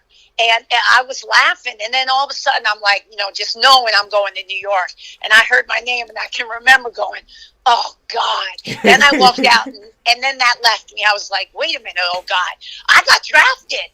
I haven't played in 5 years, and they believed in me. And so it was surreal. And you know, when you're young, just think about, you thought, were you going to be a pro football player or a pro baseball player? So imagine dreaming about being something, and then you go and you're on the field with, you know, if you were dreaming about baseball, you're playing the New York Yankees, and you're there next to Derek Jeter, or freaking, like, it was literally, I'm sitting there and my shoes are hitting Steve Nash, and he's smiling and he's looking at me. I'm like, oh my God, I'm taking the floor with Steve Nash and Kobe Bryant and Clyde Drexler. Like, I grew up, like, these are my heroes. And it just was amazing. My life was like, everywhere I went, we met superstars, and it was like crazy. I can remember being at NBA All-Star Weekend for 2-ball competition, and I was on an autograph panel, and next to Sarah Jessica Parker and Matthew Broderick, and I felt like, you know, Sarah Jessica Parker was like, oh my God, you look just like me. I'm like, I know. I was actually supposed to be cast as your stand-in for Sex and the City for a couple movies. I was actually always cast as her stand-in. I was just always too dark. I always had a tan, but they were like, my God, you look like Sarah Jessica Parker. And it was funny. Here I am having a conversation with her. The Wayans brothers, they're sitting there with me, and they're like, I'm not going to the game tonight. You guys want my tickets? And they're like, oh yeah, Tammi. And then, you know, 2 years later, I'm filming a movie with their sister, and I become friends with them. Like, it just was I have the most incredible stories of encounters with people, with superstars, all because of the game of basketball. All because of, I worked hard when I was young, and I got to put myself in that position. And I tell my girls all the time, you have no idea what this game can bring you, where it can bring you, and who you're going to meet because of it, and the doors it's going to open for you. And I tell them, just work hard. It's limitless. And it may not be in basketball. It may take you other routes, and you have no idea, by being great at something, what it can lead to. And I instill that in them every day. Like, and if you can play, keep playing. You're going to have the rest of your life to work. Because there's some girls on my team, they're so talented. And it happened at Syracuse as well. And they're like, oh, I'm tired of playing. They're like 22 years old. And I'm going, listen, in 3 years, you're going to regret this decision that you didn't go overseas and keep playing. Because I said, you're going to work for the next 60 years of your life. 60. You're going to work the rest of your life. You've got a limited time to do what you're doing. Enjoy being young. Do it. And that's my advice to all the people that I coach is, go enjoy life, especially if you have a gift. You have the gift of basketball, go do it. And then you can always come back and you can work the rest of your life. If I trade places with any of my players right now, I would. I tell them all the time, I'd give anything, knowing what I know now, to go back and play. I'd trade it all away. You could have my life, and I'm taking yours. Because I wish I was a player nowadays in these times. I do. Basketball is it's my life. I love it, and I love everything it's brought to me. I've just been so blessed. Coming here from Tammi Reiss this morning, Rhode Island Rams women's basketball head coach and a former assistant at Syracuse. Such an amazing story. And I have so many thoughts and so many questions coming off of that. I'm hearing Wayans brothers. I'm hearing Sarah Jessica Parker, Matthew Broderick. Like, that's, and you know what? I expect nothing less, though, because I really believe that when you're a good person and you try your best and you work your hardest and you try to stay out of trouble and you pray and you just be the best you could be, I do believe God puts you around people. And, I was just talking about how I grew up in my favorite TV show, favorite of all time, was Boy Meets World. And and still savage, all right. It's still to this day. And my first, and forgive me, but my first crush was Topanga. And so I, a couple years ago, it was actually the last Comic-Con I got to go to, because I was supposed to go the year after, something fell through, and then, they didn't have it. So I got to go, and the first thing I found out with all this is I'm like, okay, I got to go to Comic-Con. I have my entertainment show where I interview actors and actresses and illustrators and writers and stuff, and it's called Superpowered Pop. And I was like, I'm going to go there, I'm going to wear my t-shirt, promote my stuff, do some interviews. I'm going to do anything I can to get it out there, because I'm the type of person where I'm like, throw me where everything's going on and I'll figure it out.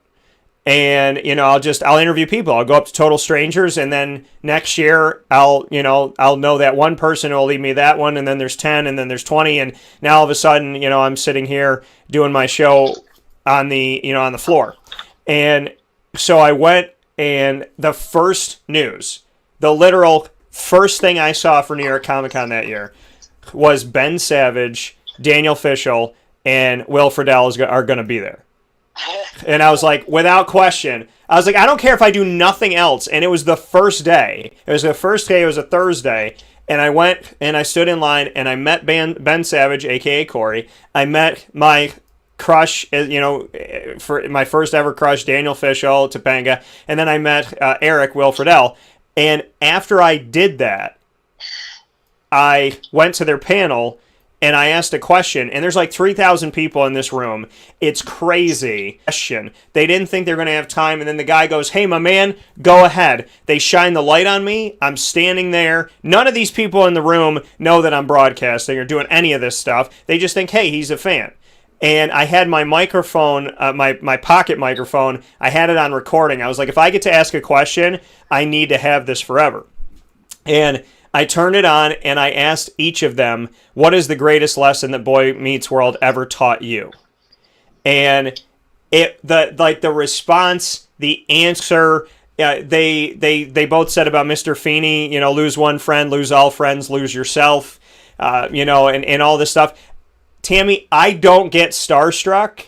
I was like I was just in that moment. I could feel it in my hands now. I walked out of there and I go, it's Thursday. The show goes until Sunday. I go, what the hell else am I going to do? Like, what's going to top what I just did? I just talked to the people that helped me get 3% of my childhood, and I just got to stand with them, talk to them, interview them, meet them, hug them, take a picture with them. And I really honestly believe that there's nothing in this world that is insurmountable, and I don't think there's anything in this world that's unattainable. No, it's funny you say that, because I read a chapter a day, and again, I told you I'm reading this book, and they said sometimes your energy puts things out in the universe. It just does. And when you have a belief in something, that you can will it to happen. Well, you put yourself in that situation to go to Comic-Con and to be there. Again, every decision you make is driven by some kind of force that was in you, Dan, and then it ultimately happened. But you brought it on to happen. It's not a coincidence you were at a Comic-Con at that place at that time, and someone may have seen your the face, response, saw your the energy, answer. We gotta get this guy's like itching, and then it ultimately happened. He's itching to ask you a question, and they went to you. So I tell people all the time, you got a dream, you want something, you can will it to happen, no matter what it is. And sometimes that the universe rewards you. And so it's funny how that happens. It really is. But it definitely won't happen if you don't have a belief, and you don't have a goal, and you don't have a vision, and you don't have a path. You don't believe. You definitely won't be successful if you're negative Nelly. You won't. You have no shot in hell. Right? Yeah. And it's so true. It is so true. Go ahead. What were you just going to say? But again, if you're the opposite and you put it down, you have this goal, you have this, you'll start creating ways to make it happen. You'll have a vision. You'll have your path, your framework. And I tell my kids all the time, I don't want to hear can't and never. I don't want to hear all those negative words. If you keep doing that, you don't even believe it can happen. You're never going to set yourself up to even try to accomplish it. You won't. It just won't happen for you. Sometimes you got to make it happen.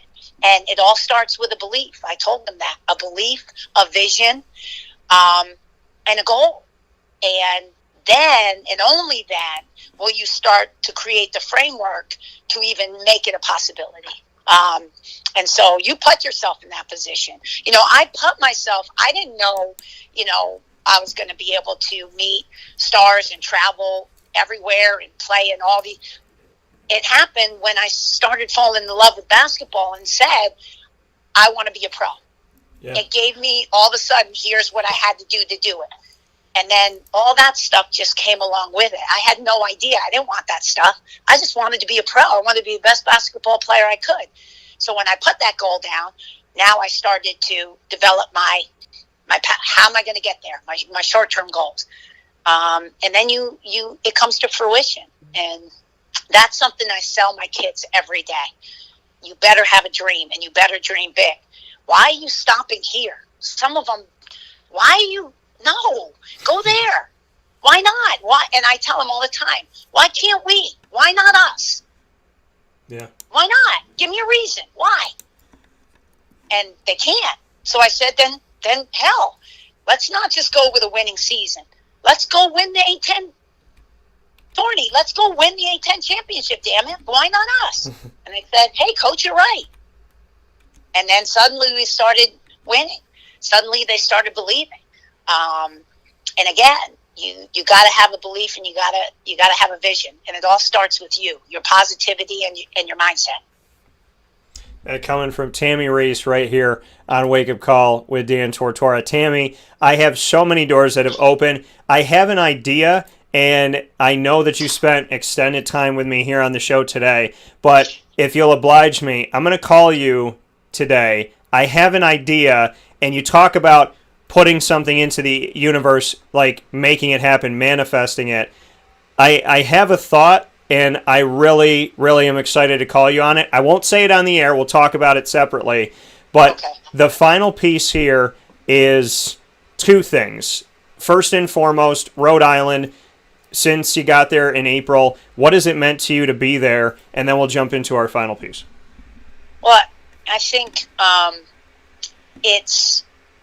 for me, it's been one of the most rewarding times in my life, other than getting drafted and playing in the WNBA, signing my letter of intent to go to Virginia, winning our first ACC championship, going to the Final Four and losing to Tennessee in overtime. This here is kind of been mine. So taking a program that was dead, it hasn't won in a very long time, and turning the culture around where our kids are respected in the community and on campus, turning their academic performance around where we've gotten a 3.55 and a 3.25 in the past 2 semesters. And now, being 8-3 in conference and not at the bottom, 0-8 or 0-11, and taking this program to another level. Call you today. I have an idea. The most rewarding and now, for me is that being 8-3 in conference I had for this and not at the bottom program, to kind of turn it into fruition, to accomplish all the goals I set and our staff set for this team, and making it happen. And I couldn't be any prouder of and thankful to have the staff I have, and also the kids we have right now. It is a joy to coach them, and I've never been happier to see something, we talk about it, come to fruition out of the ashes. That, okay, this is how we're going to do it. This is our game plan. And after a quick 2 years, to have it happening and to have the kids buy in and believe. And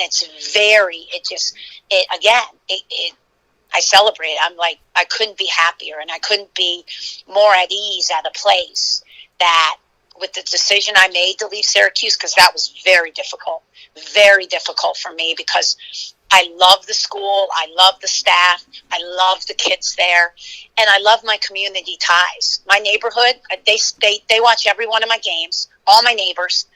They text me before and after every game. I mean, there's some of my best friends are still up in Syracuse. And so to leave that, and again, I'm a very rooted person. I don't like change too much. And to leave that and come here, it was one of the most rewarding things I've done in my lifetime. Probably on 2 hands. It's probably, top 6. And it just, I'm very content, and I love it here. I have unbelievable administration and support, and it just was the right choice. Sometimes you look back and you go, oh God, I shouldn't have made that decision. And I look back and I go, my God, thank God I made that decision. That coming here from Tammi Reiss, Rhode Island Rams women's basketball head coach. Thank God I made that decision. Former Syracuse women's basketball assistant coach, moving to Rhode Island and leading the team there. Tammi, final piece in the reality of my show. I say this all the time. I don't know anybody else that does it, and if they do, that's fine, but I don't know any other person in the media that's willing to turn the microphone on themselves, but that's what I do here on Wake Up Call. Fair is fair. You sit at the podium and you deal with questions all the time. So, Tammi, our final piece is rapid fire. It's something I've done for a long time here on the show, and better part of a decade. And with that, you have a trio of questions. You can ask me literally anything. It doesn't have to do with sports, or it can. I have to answer every question you say, and it's on live video and radio worldwide. So, no pressure on me. Go ahead. All right. I got one. Here you go. For Valentine's Day, for our homage to Valentine's Day, give me your favorite rom-com movie. Go. Oh, my favorite rom-com movie for Valentine's Day. I would have to say, oh man, this is tough. This is really tough. Because I feel like the ones that I'm thinking of are more like comedies with a little bit of romance in it. But, that's so tough. That's so tough. Let me think. You're such a man. See, women have this. No, you know, I love rom-coms. Top 5, Dan. Come on. That's the thing. I love rom-coms, Tammy. I feel like if I was in the movies, I'd have to be in one. Oh God, I would. I don't know. This is so. I have so many, and I know that you probably don't believe me, but I do. But I guess I would have to say. God, I can't say that movie. That movie's just a comedy. What would I say? You know, a movie was good was The Last Holiday. That was a good one with Queen Latifah. It definitely with and Jude Law. Yes. Yeah. Good one. Here's mine. Okay. It is Sleepless in Seattle with Tom Hanks and the movie rom-com queen of all time, Meg Ryan. Okay. See, I can roll with that. I also like anything with Jennifer Aniston in it. She's done a bunch of good rom-coms as well. So I'll give her some credit. Yes, she has. But Valentine's Day, meeting on the Empire State Building with an homage to like that on Valentine's Day doesn't get any better than that. And again, my second one probably is when Harry Met Sally. Okay. And then my third one is probably something like Notting Hill or You Got Mail. But here's one for you, another one. Okay. Wedding song. If you had to, your first dance, again, Valentine's Day, first dance at a wedding, what song would it be? Oh, man. So I'm all about music. I can't believe I couldn't figure out a romantic comedy because I watch them all the time. But I would say musically, gosh, there is so many. Boyz II Men has so many. I would say one of the songs that I would have to have somewhere is Michael Bublé's song Just Haven't Met You Yet, because I've been very impatient with that through my life, and I think when you meet somebody special, you know it. So I would say, oh man, probably something like that. But wedding song, I'd probably maybe have to say Scotty McCreary's "This Is It." Yes. I would probably have to throw him that one. Dan and Shay, I'd probably have to go with. There's a bunch of their songs that I could go with, but Dan and Shay would be involved. Florida Georgia Line, God, Your Mama and Me, probably that one. You're a country guy. All right, I am. Good for you. I'm going classic. I'm going Etta James, At Last. Okay. All right, let me go. Here's another one. Best Super Bowl, since Super Bowl was on. Best Star Spangled Banner version. You better say this one, or you're no longer my friend.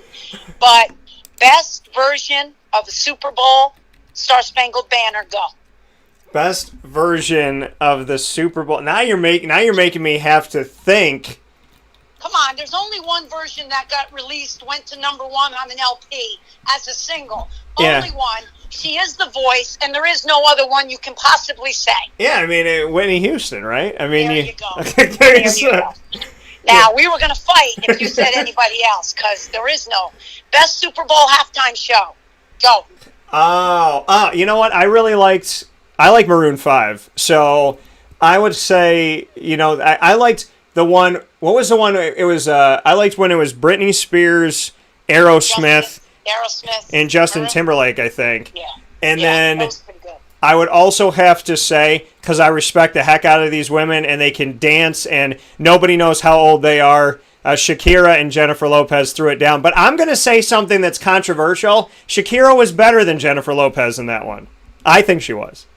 I won't lie. For me, they're both phenomenal.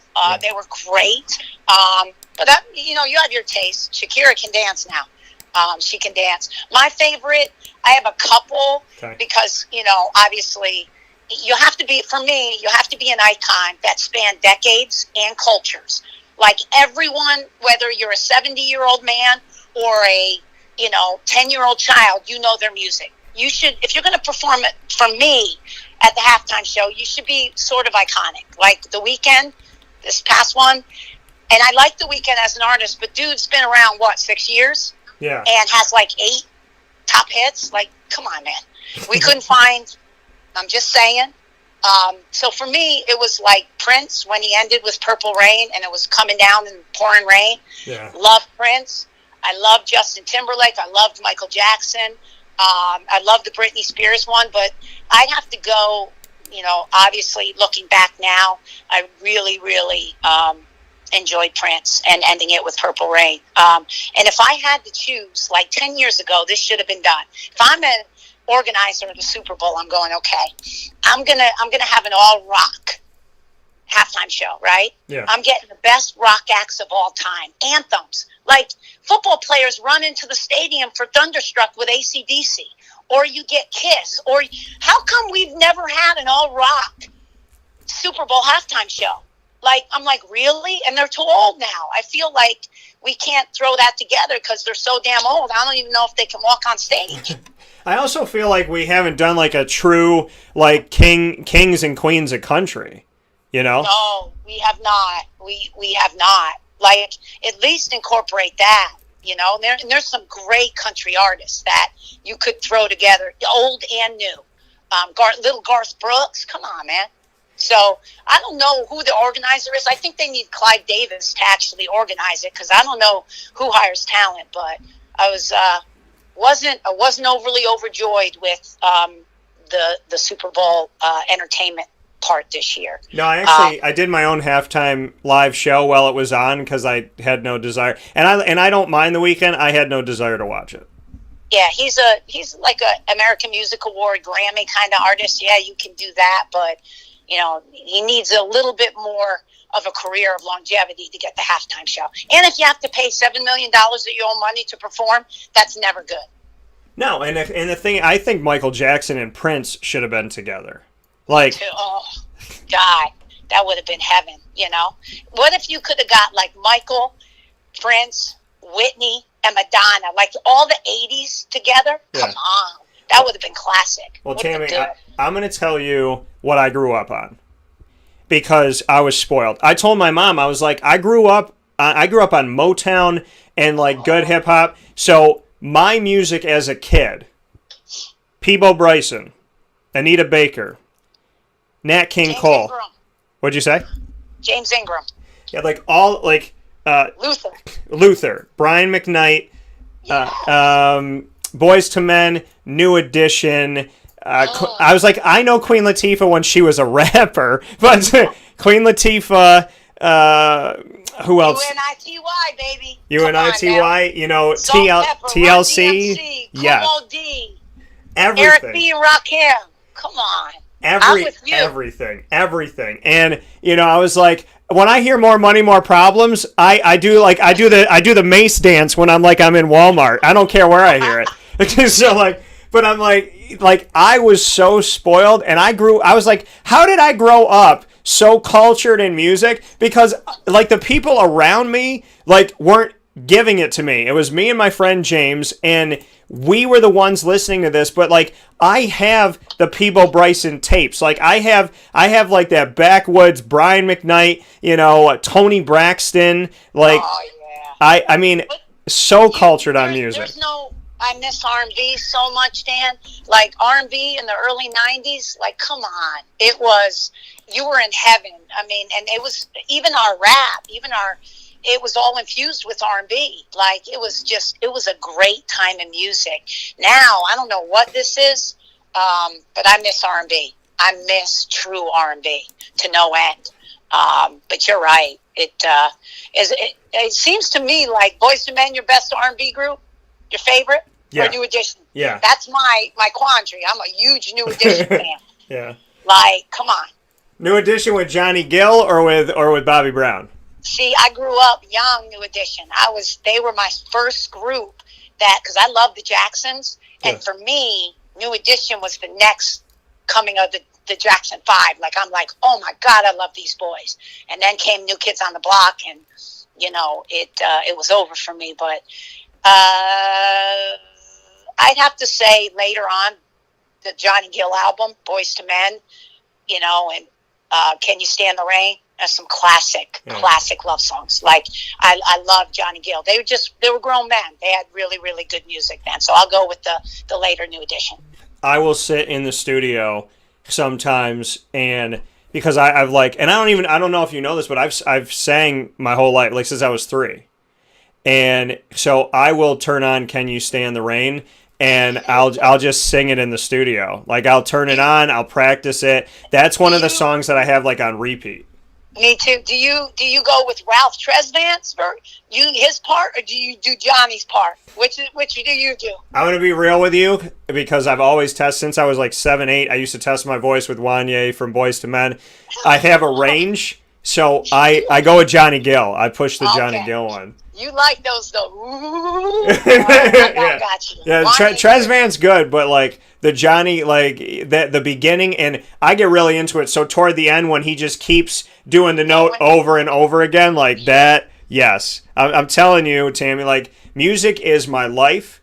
It's such a huge part of my life. But no, I turn on Can You Stand the Rain, and I do the Johnny Gill thing. And if I don't like it, I hit the thing, I go back, I replay it, we do it again. So I love it. Music, I'm here, Dan. Music and movies, other than basketball, my life too. They just bring me joy. You know, music in general can put me in a mood. It's why I start my day. I have a 20-minute, and the radio goes on blast at 6 a.m. in the morning, and it just gets me right. Like you, I put the 80s Sirius radio on. Boy, it sets my day, gets me started. Yeah, there is nothing like, and like you said, there's some quality people right now, but like R&B is whack right now.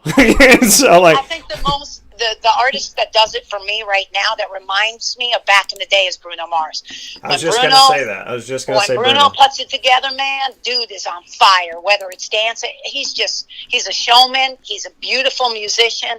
And I really dig him. I love him, love a little bit of Justin. But for me, Bruno reminds me of Michael and Prince and all those, and even further back, the Four Tops.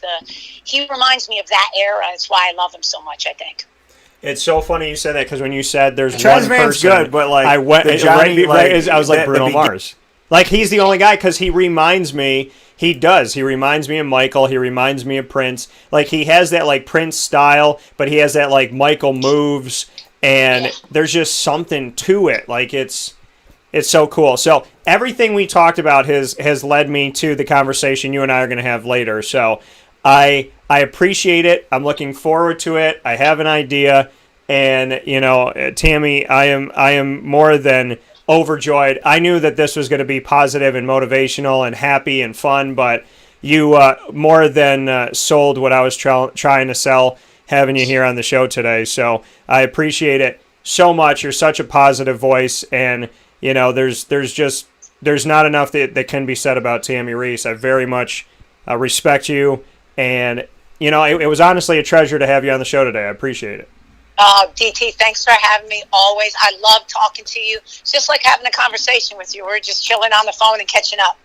Yeah. I love it. That's what it is, and sharing it with the world. So I look forward to catching up with you today and talk with you in a little bit. But in the meantime, you know, God bless, stay safe, and I'll look forward to talking to you in just a bit. All right. Same to you, Dan. All right. Take care. All right. Bye-bye. See ya. That coming from Tammi Reiss. You know, there's certain people you just don't want to get off the phone with, and Tammy's one of them. So, you know, it's like, it was, you know, you don't know how to say see you later, because, and the music, like, that's the thing, when people get it, like, when people just get it, she gets it, you know, and that's, she gets it. So hopefully that did some inspiration for y'all today. We're going to take a step aside for a fast break. When we come back, I know it's past our due here to do the ingredients to success, but if Tammy didn't lead into a segment about positivity, giving you the ingredients to success on life, I don't know who else could. You know, it doesn't get better than that. So we'll take a step aside for a fast break. When we come back, we will bring you the ingredients to success, proudly brought to you by Avicolli's on the corner of Route 57 and Wetzel Road in Liverpool, New York, right here on Wake Up Call with Dan Tortora inside of the Cafe Kubal studios, where sports meets life.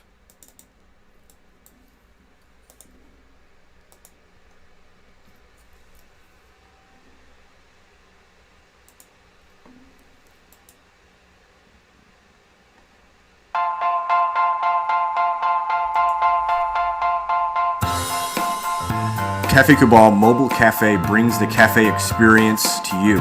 We'll roll out to your neighborhood or office, ready to serve our locally crafted espresso bar to our loyal patrons. Inquire at cafekubal.com. Cafe Kubal, coffee for the soul.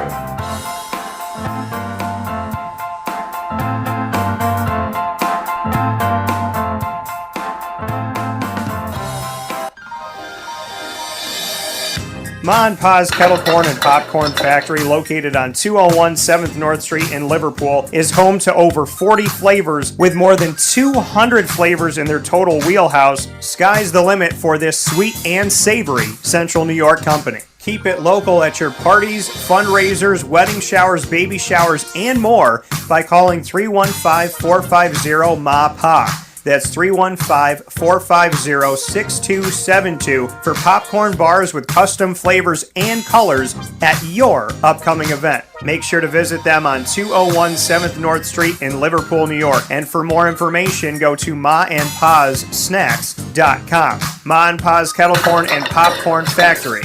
How corny are you?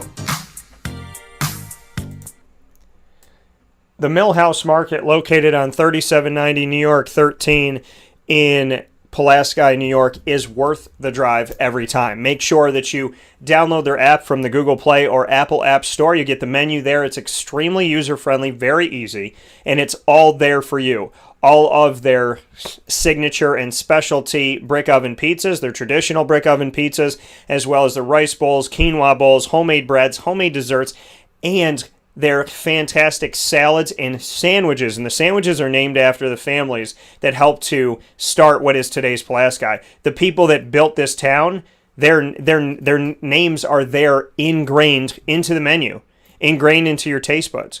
A constant ode to the community.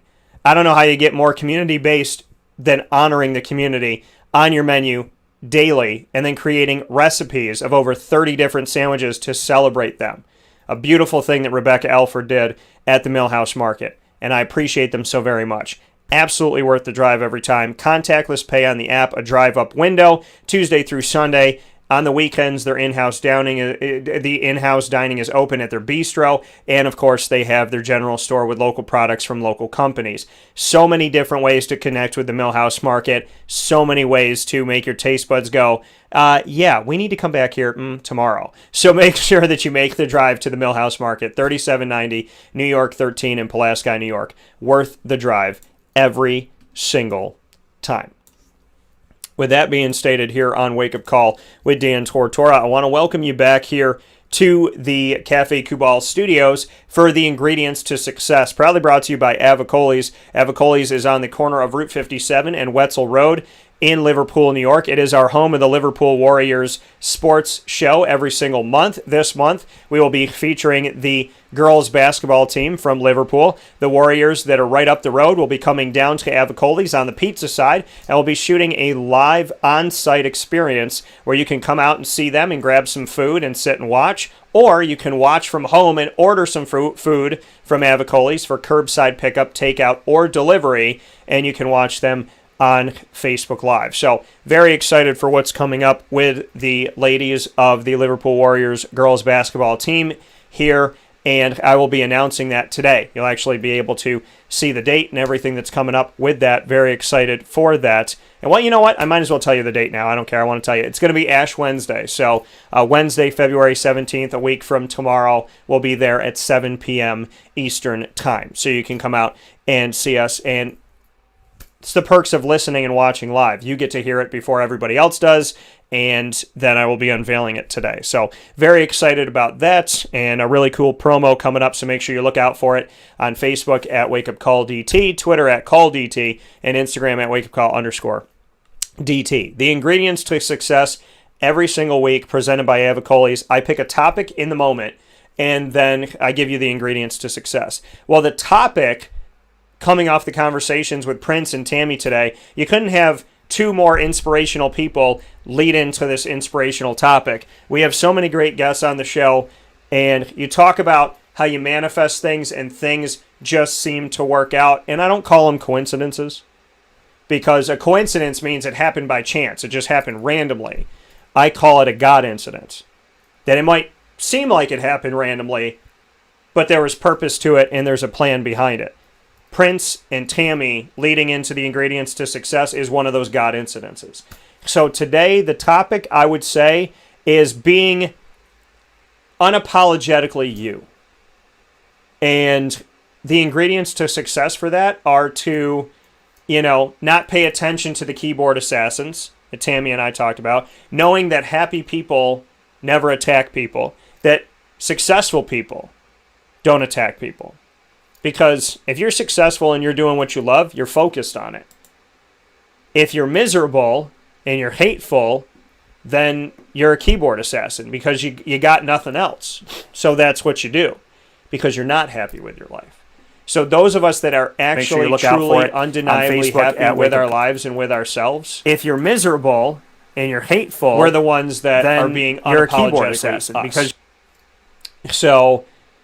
and Greg said there's only one Dan. I don't know what that means, man. I is that because I said I'm unapologetically me? I don't know. Greg, elaborate. But yeah, so I mean, there really is one Dan Tortora. That's why God made me. And there's one Greg Eckert. There's one of us all. Even twins are different, and even identical twins are different. So. And Greg put a big thing up here for Prince. Great questions, Tammi. Awesome, good stuff. So a lot of awesome stuff coming in here today. So be unapologetically you. What that doesn't mean be conceited. It doesn't mean be cocky. It means be yourself. The keyboard assassins, they don't get to dictate your life. So don't let them. Why let them dictate your life? Why let somebody take something from you that is you? Your peace and your happiness belongs to you. We think our happiness comes from the outside. No, people can add to our happiness. Your friends, your significant other, your animals, your job. That, things on the outside can add to your happiness, but you have to be happy within here, because you can't love any of that truly and justly if you don't have love for yourself. And if you're all about getting stuff and not giving, if you don't know how to give love, then the things that love you may feel you taking from them, but not giving back. And that's not healthy either. So give love, appreciate love, do the best you can, be unapologetically you. Wake up in the morning, say your prayer. Go to bed at night, say a prayer. I don't care if you've never said one before. Tell God you're thankful. Appreciate the blessings that you have. Call your friends, call your family, call the girl or the guy that you like. We're so afraid to hear no, but at least we would know. I would rather go down 100 roads knowing which ones were dead ends than always wonder, well, if I went down that road, what would life have been like? So being yourself means taking calculated risks, right? Think about them, think them through, and do the best you can. But I was watching Girl Meets World last night, which is funny because we were talking about Boy Meets World, and Sean lost himself, and Corey said best friends are, your best friend is there for you, like best friends are the people that remind you of who you are when you forget. And he said something to Sean like, what did he call it? Reckless spontaneity. And he said, that's who you are. The reckless spontaneity that you take chances on life. And he's like, that's what helped make me who I am, when he was talking to him. Be willing to take risks. Be willing to take chances. Don't just take a job because it's in your backyard or date somebody because they're 5 minutes away. Don't do something because it's easy. Do it because it matters. This is how I look at my life. If my job was here or in California, would I still chase it? Would I still go after it? Would I still want it? Would I still be good at it? If the girl I want to be with is 4 hours away, 10 hours away, 20 hours away, or 6 minutes away, would I follow her wherever she went and want to be there? If my parents were 1,000 miles away, would I come home and see them? Like, you have to think about what matters to you. Like, if Lily was in Tennessee, would I still go get her? Because it's not good enough to just play it safe, and it's not good enough to just be... You got to take chances. The person that I want to spend the rest of my life with is a person that I know I can't find anywhere else on this earth. There is no other Lily as my dog. There is no other Ross. There is no other Evan. There is no other Rob. There is no other Tammy. There's something to be said about being unapologetically you. It means being who you are no matter what anybody thinks of you. Dress how you want to dress. I never know what's in style because I've always just worn what I want to wear, which kind of created my own style. And I have my own style of singing. I have my own style of walking. I have my own style of dancing. I have my own style of dressing. I have my own style of doing my show. I am unapologetically me every single day. And that doesn't mean I'm conceited, and it doesn't mean I think I'm right all the time, and it doesn't mean that I'm cocky. It means that I am not going to let the world take Dan Tortora because God gave Dan Tortora to the world, and I need to do something with that. He gave me a shot. He gave me a chance. And I'm not going to waste it. I'm not going to live somebody else's life or give somebody the keys to my vehicle or allow someone to have a loft apartment in my brain. That's not going to happen because life is precious. It could change in an instant, a split second. So go after what you want. Be willing to hear no because then at least you know. I'd rather have 100 girls say no, 1,000 girls say no, and then 1,001 be the right person. Do you know how many jobs I applied to that never got back to me? And if they had said yes, I'm not running my own company right now. And then I look back on my life and I'm like, this is one of the greatest things I've ever done in my life. So, and I wouldn't be living here. And I wouldn't be back in my community. And I wouldn't have met the Jaguars and been covering them. And I wouldn't have a credential to Syracuse. Like, there's all of these things in my life that I didn't want to happen or that I thought was not the plan. And I look back on it and I'm like, well, thank God those things. Thank God that God didn't listen to me sometimes. A lot of times.